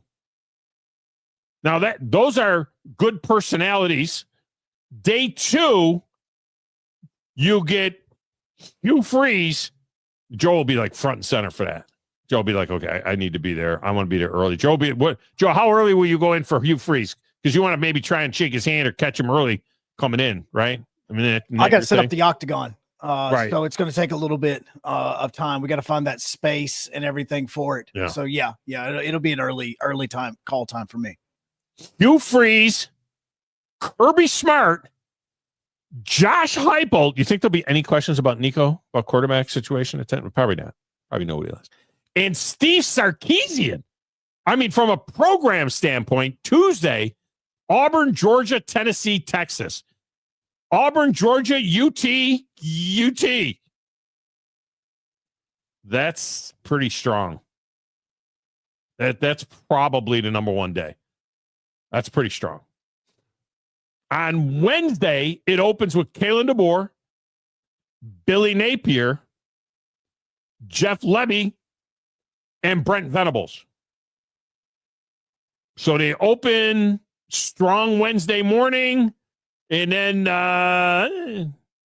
Jeff Levy and Brent Venables might hang out in the lunchroom during that. That'll be like during my show, Jeff Levy. And then the final day, Sam Pittman. I love Sam Pittman. I am really a Sam Pittman fan. But, I don't think the interest is off the charts about Arkansas. Sam Pittman, Mark Stoops, Eli Drinkwitz, and Mike Elko. All right, Joe. I'm going to say in order of interest for the day, just general interest, not rooting interest, general interest. I'm going to say the number one day is Tuesday. Auburn, Georgia, Tennessee, Texas. That's the number one day. The number 2 day, I think, will be, just for sheer depth, I think the number 2 day is Monday. Brian Kelly, Lane Kiffin, Shane Beamer, Clark Lee. The number 3 day would be Wednesday, because Kalen DeBoer and Billy Napier, Alabama, Florida, huge interest there. But then it falls off. Mississippi State, Oklahoma, you might want to go play golf. So it starts strong, but ends kind of a little bit with a whimper. Yeah, that thing is like a bottle rocket that just fires off at the end of it. It's like, oh, I think that they do this on purpose. I'm going to give you these teams on Thursday, and every one of them are kind of give or take teams. So if you really feel like leaving, it's no big deal. Yeah. Like, no, on Thursday they didn't do anything to hold you on Thursday. Yeah, no, they didn't put the feature match, the headliner match at the end of the end of the WrestleMania. No. I mean, they threw this is like the afterglow. Like they stopped recording the TV show for WrestleMania, and now they're just gonna like have another couple of matches or something like that. When Thursday we get Sam Pittman, Mark Stoops, Eli Drinkwitz, and Mike Elko. Arkansas, Kentucky, Missouri, and A&M. We would like for you to stay, but we understand. Okay, we understand. Like they're playing closing time the whole time on Thursday. They're just playing closing time. People are sweeping up. Oh, wait, Mark Stoops is up in there. Oh, okay. Fine. Guys in the back with the vacuum, just kind of vacuuming the floor and things like that. And half the radio stations are gone. The only radio stations left is, Missouri and Texas A&M. Yeah, Kentucky didn't even make the trip. They're just like, no, Arkansas is like, whatever. I mean, Sam, okay, we'll be here, but we're not really caring. Now, here's the problem. I may be there.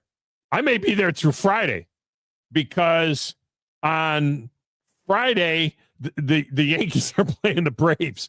Friday, Saturday, Sunday, the Yankees play the Braves off of the All-Star break. Yeah, I might have to hang around for an extra day. I might have to hang around for that. All right. I'll tell you what. Since we got no guests, let's go ahead and get Wolverine Dan in there before the break. And then we'll come back with some more good stuff. Wolverine Dan, welcome in. How are you? Well, quite well. Larry and I and Tim, we knocked the ball around a little bit today. Good. This time of year, you got the pollen and everything like that you got to deal with. But, but the courses haven't matured yet. They're still kind of almost in a winter mode. So the fairways, it's almost like a hard pan, Tom. Yeah, we haven't had a ton of rain. Like we had those storms, and then all of a sudden, we go 3-4 days with no rain. But where did you play? I mean, you're playing someplace you're playing out there at the airport. You're playing on the runway. No, come on. The airport last week, which is it's almost like Monrovia on steroids. Yeah. And then we played the Arsenal today, and I was surprised. I thought it'd be a lot more greener, and it really wasn't. So yeah, it is what it is. But a couple things. I noticed Alabama's got Wisconsin in the schedule this year. I think we need to start scheduling Michigan against you guys, because right now it seems like we got your number. You have the last 2 games, but yeah, Wisconsin. Of course, Alabama slammed Wisconsin up there last year, beat them like 42-10, something like that. Yeah. But yeah, Michigan's got a tough one this year out of the SEC, because they'll play Oklahoma. At Oklahoma, the second game of the season, so that's a little bit. That's a game.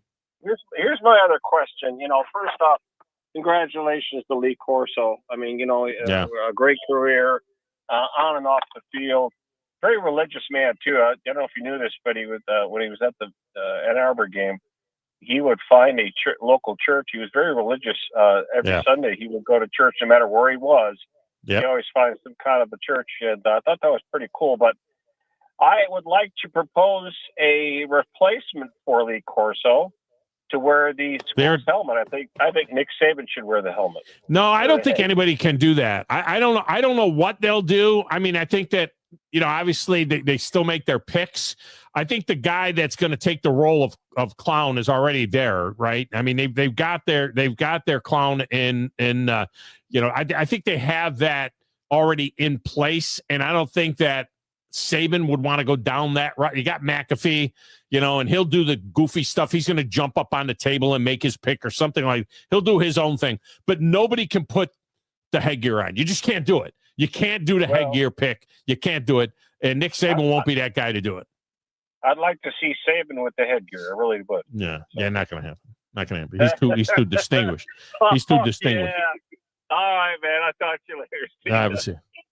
He's too distinct. Plus he can't lift his hands over his head, Saban, because he's got all of those rings on every single finger. So he won't be able to lift his hands up with 5, 6, 7 pounds of gold on his hands already to put that on his head. So he can't. I don't think he'll be able to do that. All right, we got a break in here. I got two. I got 2 quarter century lists in front of me. That's a quarter of a century. Yeah, quarter of a century. Thank you, Pete. 25 years. You believe that? I mean, Joe, I know you're a young man at age 40, but can you believe that we're a quarter of the way through this century now? It's a quarter of a century already. That's a long time. And I'm still trying to figure out if I say 25 or 2025 or 2025. I still don't even know how to say it. That's a quarter of a century. 2025. 2025 is easy. You know what was hard was the aughts. When we had the aughts, is it 2001? Is it 2005? Or is it 2005? But I think now it's easy. 2025, just like you did 1925. Now it's 2025. I think the numbers are easier now. The aughts was tough. I struggled in the aughts. 2000 and, we didn't say 1906. We said 1906. Well, 2006 doesn't sound as good. Of course, I say that the years all the time. I'm born in 1960. That's what I say, 1960. All right. So I got 2 of those lists in front of me. Plus, something is going to look vastly different in the world of golf beginning today at one of my favorite courses in the world. In fact, the favorite place I've ever played in the world, Harbor Town. And I'll tell you what's going to look different right after this on the Thom Abraham Show.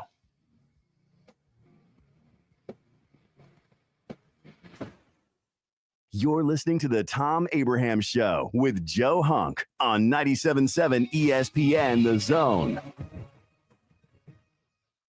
This is Brent Musburger's VSiN Action Update on 97.7 ESPN The Zone. AI-powered betting models to help you make sharper picks during March Madness. Free 7-day trial available now at rhythm.com. That's RITHMM.com. NASCAR Truck Series this week at Rockingham. Corey Heim, the plus 180 favorite, win the Black's Tire 200. John Majeski plus 550. Chandler Smith 6-1. Xfinity Series on Saturday at Rockingham. The North Carolina Education Lottery 250. Justin Allgaier, the plus 220 favorite. Southeastern Conference baseball today. Texas, a $2 favorite over the Auburn Tigers in Austin. Tigers plus 154. Alabama, $1.75 dog at LSU minus 230. Troy Trojans laying $5.20 at home against Louisiana Monroe plus 350 today. Mike Sennett, 97.7 ESPN The Zone. Tom Luganville here for my friends at Woody Anderson Ford. Bobby White and his team take great pride in their service department, and you can see it the moment you walk into those beautiful new service lanes. And just like a championship team, they all work together to make sure your experience is second to none, whether you drive a Ford or not. Also, check out the gold-certified pre-owned inventory at Woody Anderson Ford for great deals every day. Stop by and see them at Jordan and Sparkman or at Woody Anderson of Madison on Hughes Road, or visit WoodyAndersonFord.com. Mike Rowe here with a quick question. Have you noticed cracks in your drywall, chimney, or exterior walls?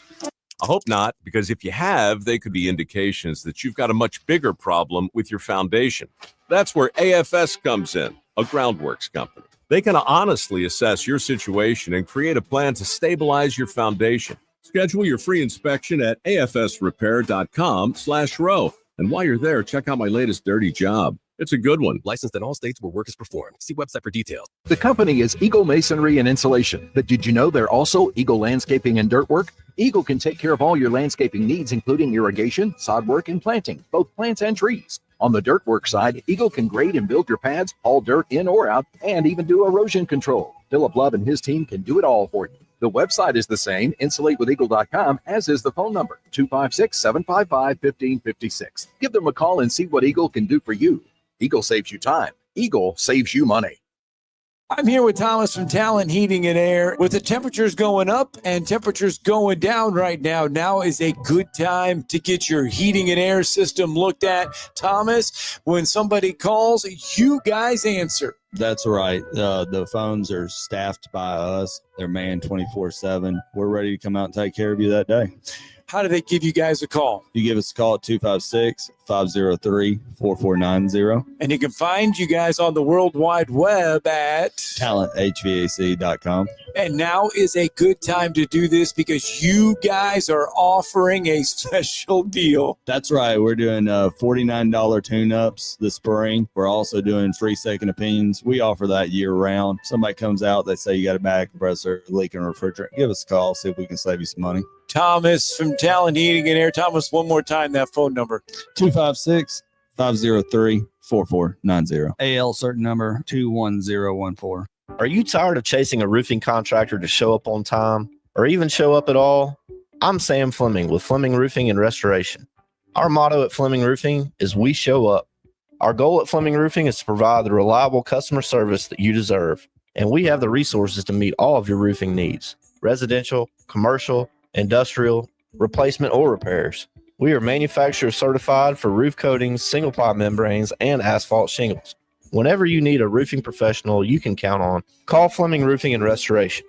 We are committed to finding the solution that meets your needs. We don't have quotas or heavy-handed sales tactics.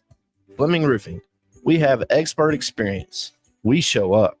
Free estimates, residential, commercial, industrial, replacement, or repairs. Check us out at FlemingHSV.com. FlemingHSV.com. When you need a quick response, it's Fleming Roofing and Restoration. We show up.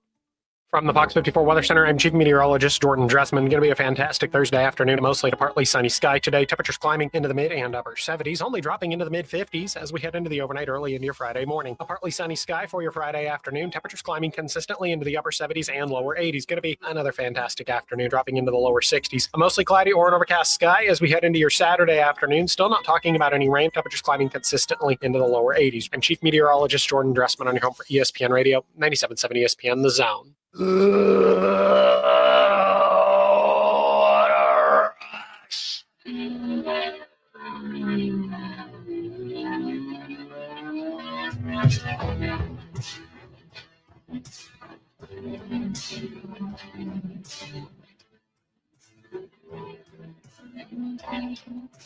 is Throwback Thursday in the Doghouse. It is WrestleMania this weekend. We're using old school wrestling. I thought that was you, Joe, doing that. Oh, I could do it pretty well. I probably could. I haven't tried it, but yeah, I'm pretty sure I could. If they ever need somebody to voice a new version of this, I got it. I think you got that. I think you can do it. All right, phone lines are open, 256-576-4977. 256-576-4977. We'll get you in. All right, I told you that I've got 2 quarter-century lists in front of me that are kind of interesting. And I have, I was kind of teased you a little bit about something that's going to look different in the world of golf beginning today. And it's going to be this way for the next, I guess 4 or 5, 6 weeks, something like that is where they're going to be doing this. But for the first time, Joe, they're trying to speed things up a little bit. in the world of golf, and they're kind of like ripping off what they did in baseball, with the shot clock. And that golf thing that they had, the indoor arena golf deal, the TGL, they had a shot clock on that. And it got golf to thinking a little bit about, what do we got to do? We got to speed this up a little bit. We got to do something to speed up the game a little bit. And so what they're doing is they're experimenting with something here for the next several weeks. And what they're going to do is they're going to allow the golfers to use rangefinders. All right. The caddies and the golfers will be able to use rangefinders. Now, we don't know what else they're going to be able to do. Like, is there's going to be an actual shot clock at some particular point in time? And it might not be a bad idea, to be honest with you. I don't know how they would do that. If you'd have like one guy on each hole with one of those things, you know how in the NFL and in college football, they got the guy that when they take a commercial break, they got the guy that has that big sign and it counts down the commercial. So the coaches and the players know how long the commercial is. You know what I'm talking about, Joe. You've been on the sidelines. Yes, the red hat. Yeah, but he has that thing now. It used to be just the red. There used to be the deal where he would put his arm out, like he put his arm up in one position, and that meant, that there was 60 seconds and then 30 seconds and then 10 seconds and all of that. Now they got a big sign that counts, that actually counts the clock down. So they're talking about possibly having to have some sort of a shot clock, because it takes these pros now 5 hours to play around. And you watch Bryson DeChambeau in the Masters on the greens. Oh my gosh. It just took him forever. It took that dude forever to read a putt. But now they're going to allow him to use rangefinders. And the idea is that's going to speed things up a little bit. Justin Thomas, by the way, shot 61 at the Heritage. Harbor Town, Scotty Scheffler shot 64. Russell Henley, 64. As well. The afternoon group is out there now. Harbor Town's my favorite golf course in the world that I've played. I played Harbor Town 3 or 4 times, and it's pretty much my favorite course that I played that you know about. A course that you don't know about that I played last year that I'm going to play again this year in June is Old Toccoa Farm. Old Toccoa Farms in Blue Ridge, Georgia is spectacular. Nobody knows about it. It is spectacular. I've never played a place that was conditioned better than that place. Amazing and beautiful with mountains and flatlands and go down by a river. I mean, it's spectacular. I'm definitely looking forward to playing that place again this year. All right. Before I get to my lists, let's get to the lines. We start with my cousin Vinny. Vincenzo, welcome to the show. How are you? Tom, good afternoon. I am great. How are you doing? I am fantastic. Well, best news I've heard all day. Of course, it's early. The reason I called, and I haven't been able to get through here, my own fault, for the last few days, is you were talking about, you sound like me last week, about how you became a Bruins fan and all that.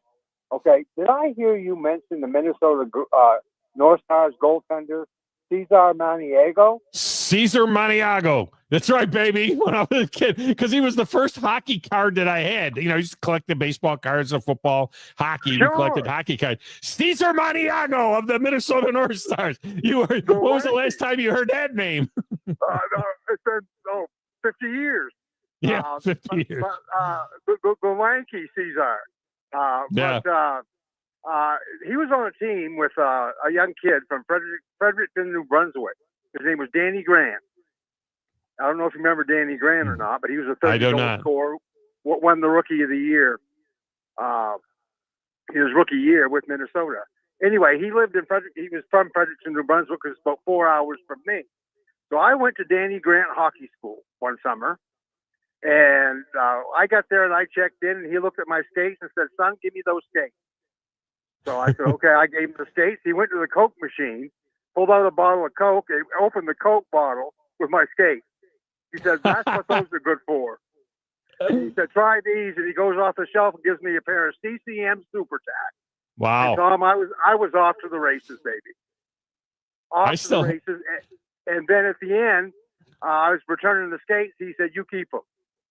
And wow. Back then, those skates were like, back then they were $150. But anyway, it was just a lot of fun. And Yeah. and when you mentioned Cesar Maniego, I had to pull over because I hadn't heard that name in 50 years. I'm telling you. Caesar Maniac. And then the last great North Star would have been probably Mike McDonald, right? Oh, yeah, there you go. There's another blast. Mike McDonald. Yeah, yeah. My tacks are still hanging in the storage room in one of our. We got two barns on the property. We got the small barn and the big barn. The big barn has the boat and my wood shop and things like that. No kidding. The small barn is back there, and it has half of it is storage room, and the other half is all the gardening stuff, the tractor, the mower, and all that stuff, and the motorcycles. But but in the storage room side, my tacks are hanging up, my gloves are hanging up, my shin pads are hanging up, and my wife keeps saying, that's all I got left out of the shoulder pad, any of this other stuff left. I haven't played men's league hockey since I was 28 years old. I have skated a few times since then. But my wife keeps saying, why are you keeping your skates? Why do you still have your skates and your gloves, and everything? And I was like, I don't know, but I'm 64 years old and I've been on skates now in probably 8 or 10 years. I said, but I can't get rid of them. What am I supposed to do with them? Those are my skates. They're literally the skates I played college hockey in, and they were tacks. Well, back in those days too, Tom, I mean, the super tacks for the Cadillac skates. Yeah. They weren't the Sears and Roebuck skates. It was the first generation of the white plastic blade holder. You know what I mean? I didn't have what I mean? It was when we went to what they use, still what they use today, that white plastic. Of course, now today, most of them are black, but back then they were white when they first came out with the plastic. And that was after, the old metal stanchions that they had on the skates. And it would cover like half your blade. Yeah. And the skates had a lot of, they were stiff. So you got one in the ankle, didn't hurt so bad. But anyway, and they would, and people don't understand this. That didn't play hockey, is that your skates are sharpened based on what position that you play. Guys that were defensemen had their skates sharpened a certain way because they skated backwards a lot. So if you skate backwards a lot, they sharpen your blades a certain way. And then if you're a forward, I was a winger. I was a left winger, and so my blades were sharpened, differently. But yeah, they're the super tacks are still hanging up there. Well, I was a Phil Esposito guy. I spent a lot of time around the net because my skating skills had a lot to be desired. Yeah, the last goal I scored in college, went off my shin. It was from the dot, went off my shin and in, and my arms went up, and I got credit for the goal because it went in off my shin. So that was me. But man, those Bruins back in the day, and I'm just going to say this too, because you called and then we talked a little puck here. I'm just going to say this. I'm concerned. It's going to be very interesting to see. I've got the NHL playoff bracket in front of me, and it's going to be very interesting to see what kind of numbers this pulls in the U.S. Last year in Game 7, over 7.5 million viewers. That was a record viewership in the U.S.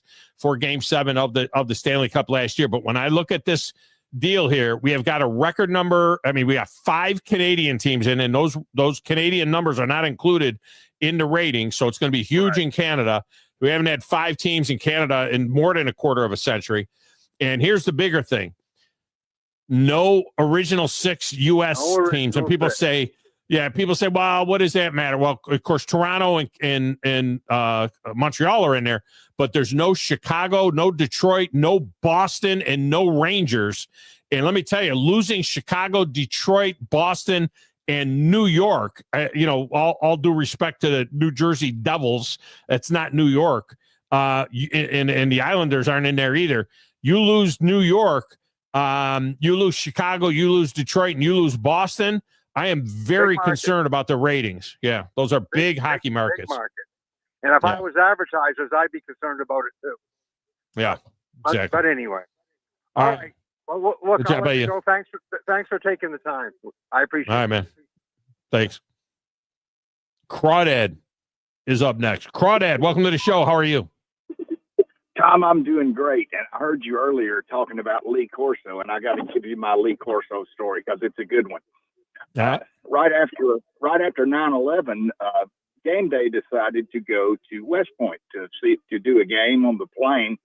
Yeah. And I got a bunch of my West Point buddies together, and this was when Army was coached by Todd Berry, and they had gone away from the Wishbone. So I had a whole bunch of people write a letter to Lee Corso and send him a bottle of Wishbone Russian dressing. I think you can get the pun there. And I put mine on my office letterhead. And so one day before the game, I got a phone call, and it was Lee Corso. And I was talking to him, and I said, oh, it gets better. I said, Lee, this cannot be you. This is bullshit. And he said, hey, listen, Crawford. He said, I got about 60 bottles of this salad dressing in my office, and you're the only one that put a name to it. So I called you up to talk to you about it. And I said, well, what's up, Coach? And he said, I just want to let you know that Saturday we're going to pull the bottle out. I'm going to pull the bottle out on game day and tell the story. And I said, well, that's great. And then I said, Coach, nobody will believe this. Nobody will believe you call me. I said, can you call my voicemail and leave a message? So I gave him my voicemail number, hung the phone up, and then the light on the phone lit up, which meant there was something in my voicemail. And I listened to it, and it was Lee Corso. And he said, hey, this is for Crawford and all his buddies. Go Navy, beat Army. Yeah. And that day, there was a big thunderstorm at West Point, and they were knocked off the air, and they went back to the studio. But I thought it was pretty cool of Lee Corso to do that. Yeah. No, he's a great guy. And yeah, for people that don't know, he did coach at Navy. He coached Navy for a couple of years. So that's where that whole thing comes from. That's a great story. That's a great story, Crawdad. All right. Appreciate you. By the way, just to finish that hockey note before we go to the break, there's some issues going on in Buffalo. Buffalo Sabres haven't made the playoffs in 17 years. 17 years, which is a long time. I mean, that's a quarter of a century. It's not a quarter of a century, Pete. It's 17 years, though. And it's like I think the Buffalo Sabres and the New York Jets have the longest playoff drought in all of professional sports. And it's gotten so bad there. They don't know. The county owns. I remember when they built the arena in Buffalo, which is now 25 years old. That's a quarter of a century. That is a quarter of a century. You're right. You're right, Pete. That is a quarter of a century. But I remember when they built that arena, because I went to some Buffalo Sabre games in the old arena, the old, whatever it was, the War Memorial or the Memorial Auditorium or whatever they called that thing, the old Odd there in Buffalo. But the hockey team, nobody knows who's going to own their building. The county, the lease is up. The county's like, we're giving the building to the city. The city's like, we don't want the building. The city owns the land and the county owns the building. And the building needs like a total renovation and everything else. But remember, Joe, when I told you last week or a week before when I talked about how big a deal box lacrosse is, indoor lacrosse is up in the Northeast, because you've been doing some lacrosse at UAH, and I told you about how great a sport it is and how indoor lacrosse, which is played in an arena, 6-on-6, how fantastic it is. Remember I was talking about that? Yes. Buffalo this year, the Buffalo Bandits this year averaged over 17,000 a game.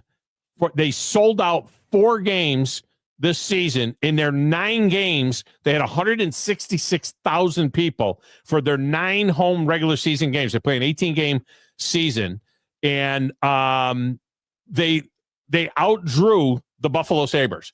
So that's how big it is. When I tell you that box lacrosse, which nobody even knows about around here, unless you somehow see an NLL game on TV or whatever. I was the voice of the Rochester Nighthawks for a while in the NLL.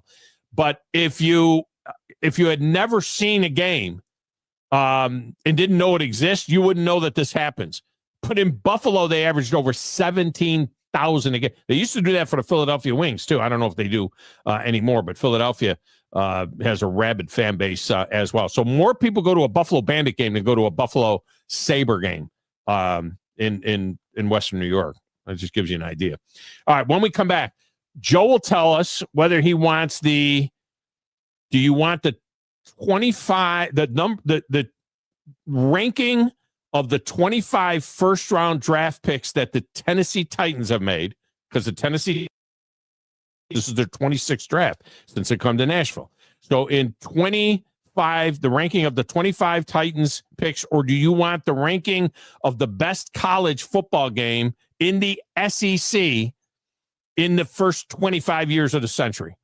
All right. So you get one or the other is all we'll have time for today. We'll come back with that right after this on the Thom Abraham Show.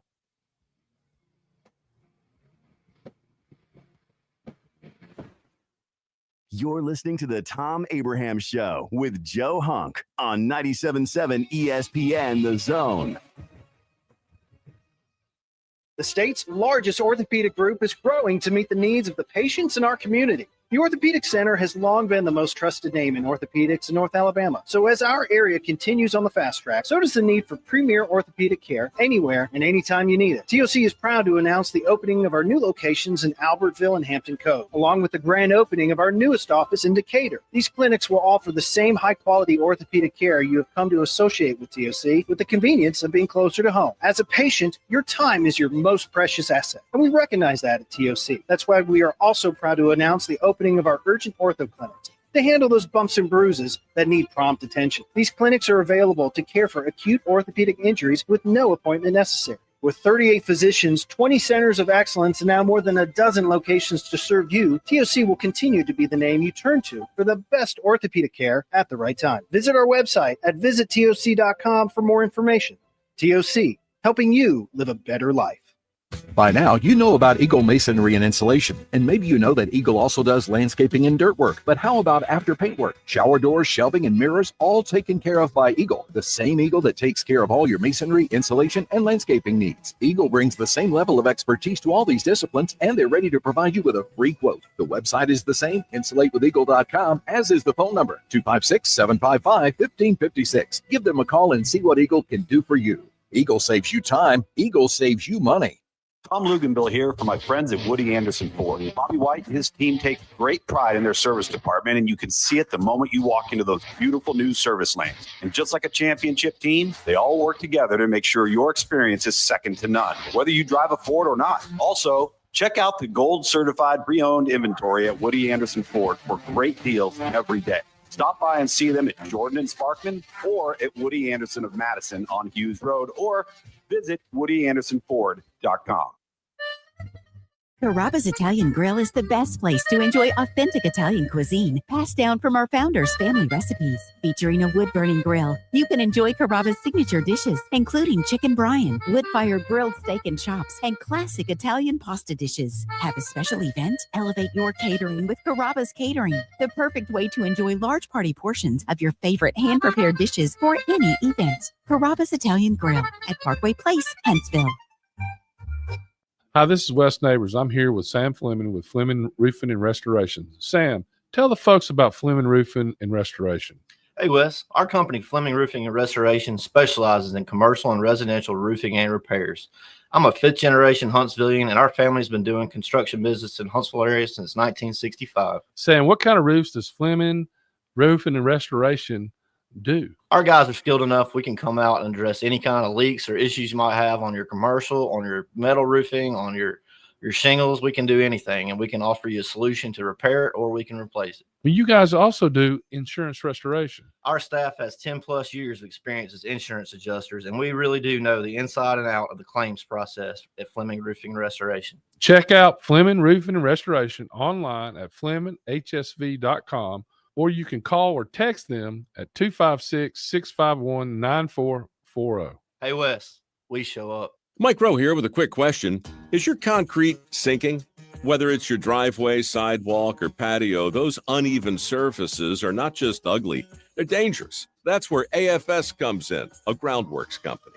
They use state-of-the-art concrete lifting solutions to prevent tripping hazards, and they're the best at what they do. Schedule your free inspection at afsrepair.com/row. And while you're there, check out my latest dirty job. It's a good one. Licensed in all states where work is performed. See website for details. Hey there, everybody. Bob Baumhauer here, letting you know that we understand that times are tough and we truly believe value matters. So, by popular demand, we brought back our Inflation Bites menu featuring scratch-made meals that will make the whole family smile and your wallet too. Menu items start at just $7.99 and any entree comes with a free beverage. Try our classic tailgate burger for just $8.99 or our hearty Bam Bam chicken platter for $9.99. Baumhauer's Victory Grill. Legendary fun, legendary food. Specializing in simple and affordable rentals, McCurry Van and Car Rental can make sure you have just the right vehicle for your next family vacation, weekend getaway, or if you just need transportation while your vehicle is being repaired. McCurry carries Ford Transit vans and Mercedes Sprinter vans, trucks and work vans, and more. And they offer discounted rental rates for long-term rentals. Now with 4 locations: Athens, Muscle Shoals, Coleman, and Huntsville. Log on McCurryRentals.com to make your reservation now. That's McCurryRentals.com. Hold your block until the whistle blows. From SEC Media Days to the National Championship game. This was a great team win. We are 97.7 ESPN, The Zone.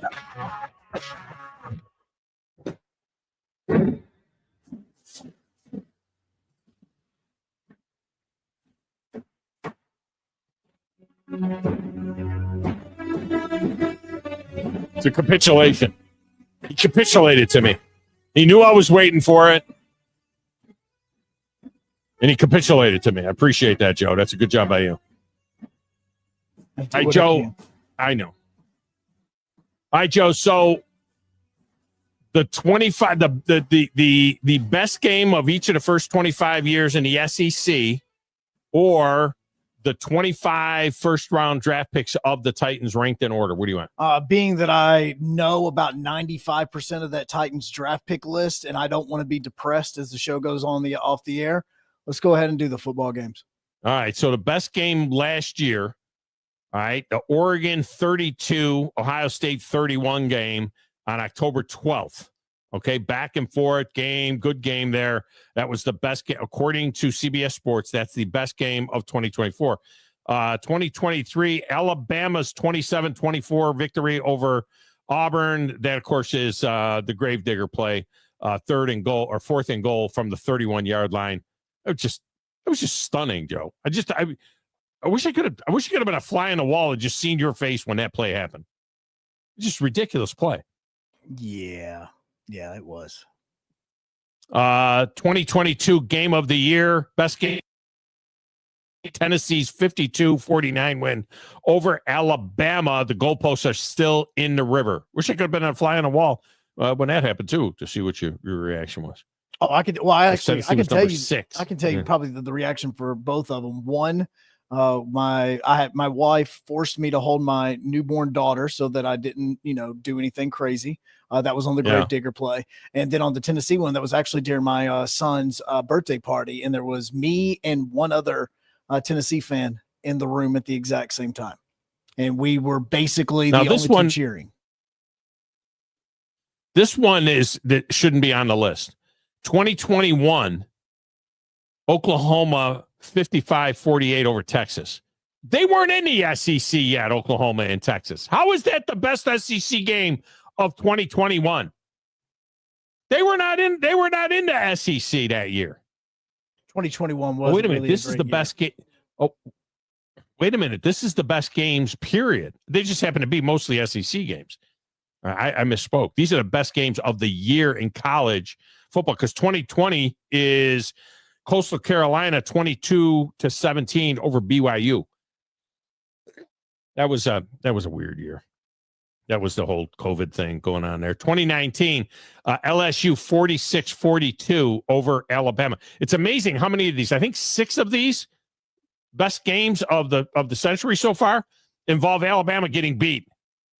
It's like one with Alabama winning the game, and most of them are Alabama getting beat. This is who was in that game, that 2019 game. Jamar Chase, Justin Jefferson, Terrence Marshall, Devontae Smith, Jerry Jeudy, Henry Ruggs, Jalen Waddle, and the quarterback, Joe Burrow. I mean, think about that. Some horses in that game.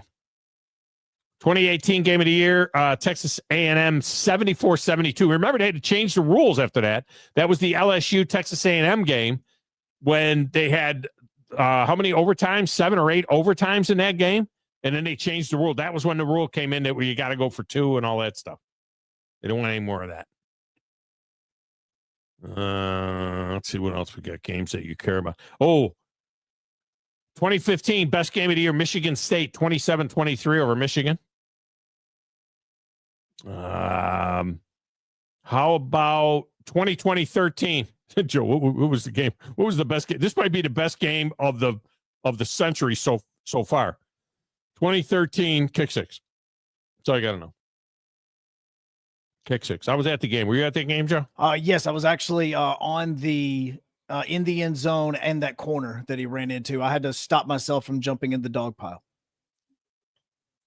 I was on CBS Sports Radio nationally live when it happened. I was right in front of Rod Bramlett. There's a picture that shows me two standing there. I'm right in front of Rod Bramlett and Stan White, and I'm on national radio at the time, and I'm describing the play as it happens. And before the kick, the last thing I say that you can hear is, I don't know who's going to cover this kick because there's nothing but fat guys, the holder and the kicker, on the field in case they don't, because, once they put Davis back to return it. And then there was and then the only thing I remember was I was leaving the stadium, and as I was leaving the stadium, people were pouring in because remember the arena across the street was full, and people were coming in from the parking lot and stuff, and there were probably 20,000 people on the field that weren't at the game that came in after the game. Just amazing stuff. Amazing stuff. All right, that's going to do it for us today. Football Friday for you tomorrow. Until then, for Joe, I'm Tom. Have a great day, everybody.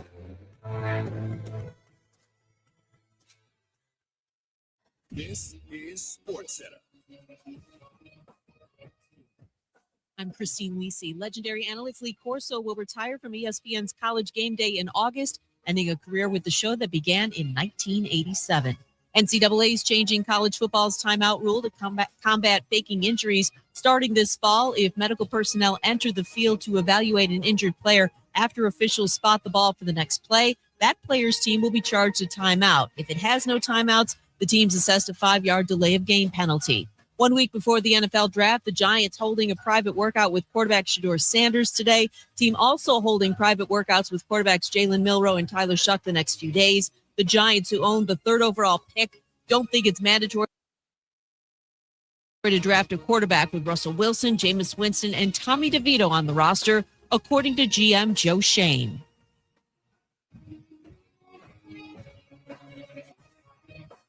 There's a 3-run shot. Takes on 9th-ranked LSU.